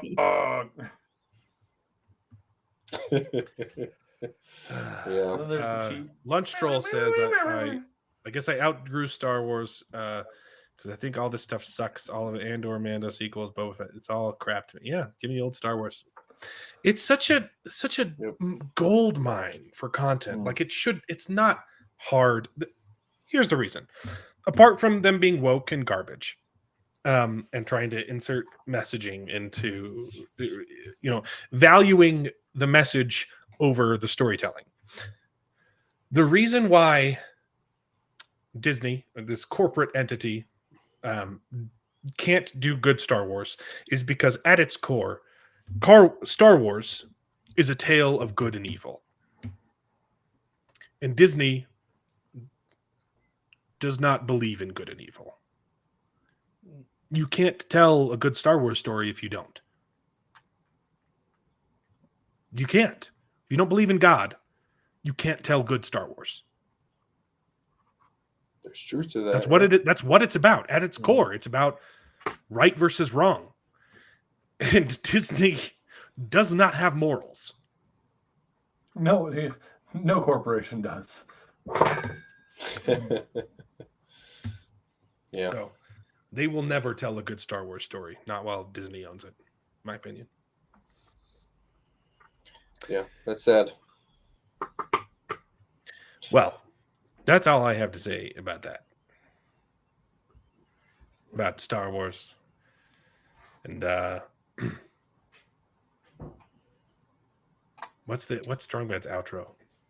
It's over. Well, I mean that's from It's over. That's the Team yeah. Girl that's from Squad, Team Girl yeah. Squad, but I was trying to think of What? his female like They're always kind of it's random. a little bit different every Yeah. time because it has to do Yeah. with whether or not the printer comes down.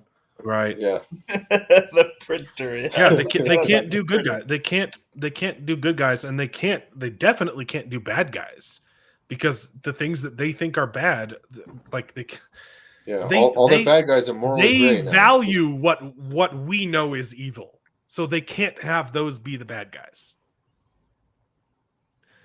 Yep. It's sad. It's pathetic. Yeah, they couldn't even commit to Boba Fett being a villain. It was just kind of a wishy-washy. I don't know what the hell. And that's the thing is you really can't even still do interesting morally gray characters. You could even make Boba Fett Well, guess what? an Morally interesting gray. kind of morally gray character. Even like a Godfather type character where they can be bad, but you can still like watching them and Yeah, root for morally them for their gray- own show. Morally gray But- wasn't part of the original Star Wars vision, but if you take into account like the extended universe, yes, you have like the gray Jedi, the yellow lightsabers, right? You can do morally gray, and none of what they're doing is anywhere Yeah. close to how good Yeah, that was. I'm Right. just saying you could. I'm not saying I'm not saying they're But you doing it or that take they're Your able to, heroes but and yeah. have them be morally gray. Yeah. Right. Yeah. Yeah, Anyways, you can do a Breaking Anyway. Bad style something with Boba Fett, or even a Godfather style thing with Book of Boba Fett, or a Sopranos, where he's a Or bad, Punisher. like he's doing bad things, but he's got like his own compass or whatever that he like sticks to. Like you can do that if you wanted to have a character that's interesting and fun, but no, they didn't. They can't. They won't. Oh, I missed it. Super Sparkle Teen Force Extreme. That could be a good thing. But hearing Bearded be negative is like hearing your mom cuss for the first time. I don't think I've ever heard my mom cuss. I heard my dad cuss a couple times, and I was like, oh. I could I actually think I've heard my mom cuss more than I've heard my dad cuss. Yeah. Which Well, is even thanks more for surprising sending knowing my me. mom. Thanks for sending me your comments. It was a very enlightening experience. But that's been the show. In case you have anything else to say, you can put it in this email. That's not as good. I used to be able to bit. I need to. Yeah, I need to listen to that's slipping a little bit. Yeah, I need to go listen to Strong Bad. Strong Bad's like the easiest one to get. Yeah, I definitely used to have a better strong bad than I do now. Okay. Yeah, I got. So I got to go to the base. I got to go back to the. Got to go to the base, which is Strong Bad. We are sisters, and there are two. Oh, there are two of them. There are two of you. I know what to do with the deleted. No, undeleted. Okay, I've got Strong Bad back. So you can put it in the email and do that. It's back, guys. It's back. There you go. I can do it now. Thanks for watching, Best Gen. Sorry this episode didn't make a whole lot of sense at the end when we started quoting old internet memes from 30 years ago. Yours truly, Strong Bad in the email. Exactly. Peace. Goodbye. Anyone have anything to say or forever hold your pee? It's over! It's over! It's over! See you next week, everybody. Bye. And now it is time to say goodbye. We had a great conversation. It's been fun. But all good things must come to an end, and the goodest ending I can think of is Right now, this moment, this night. So I guess we just say goodbye. So, goodbye. Toodaloo. Au revoir. Auf Wiedersehen.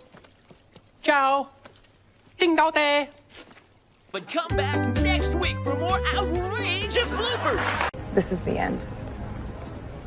Well, there's only one thing left to do.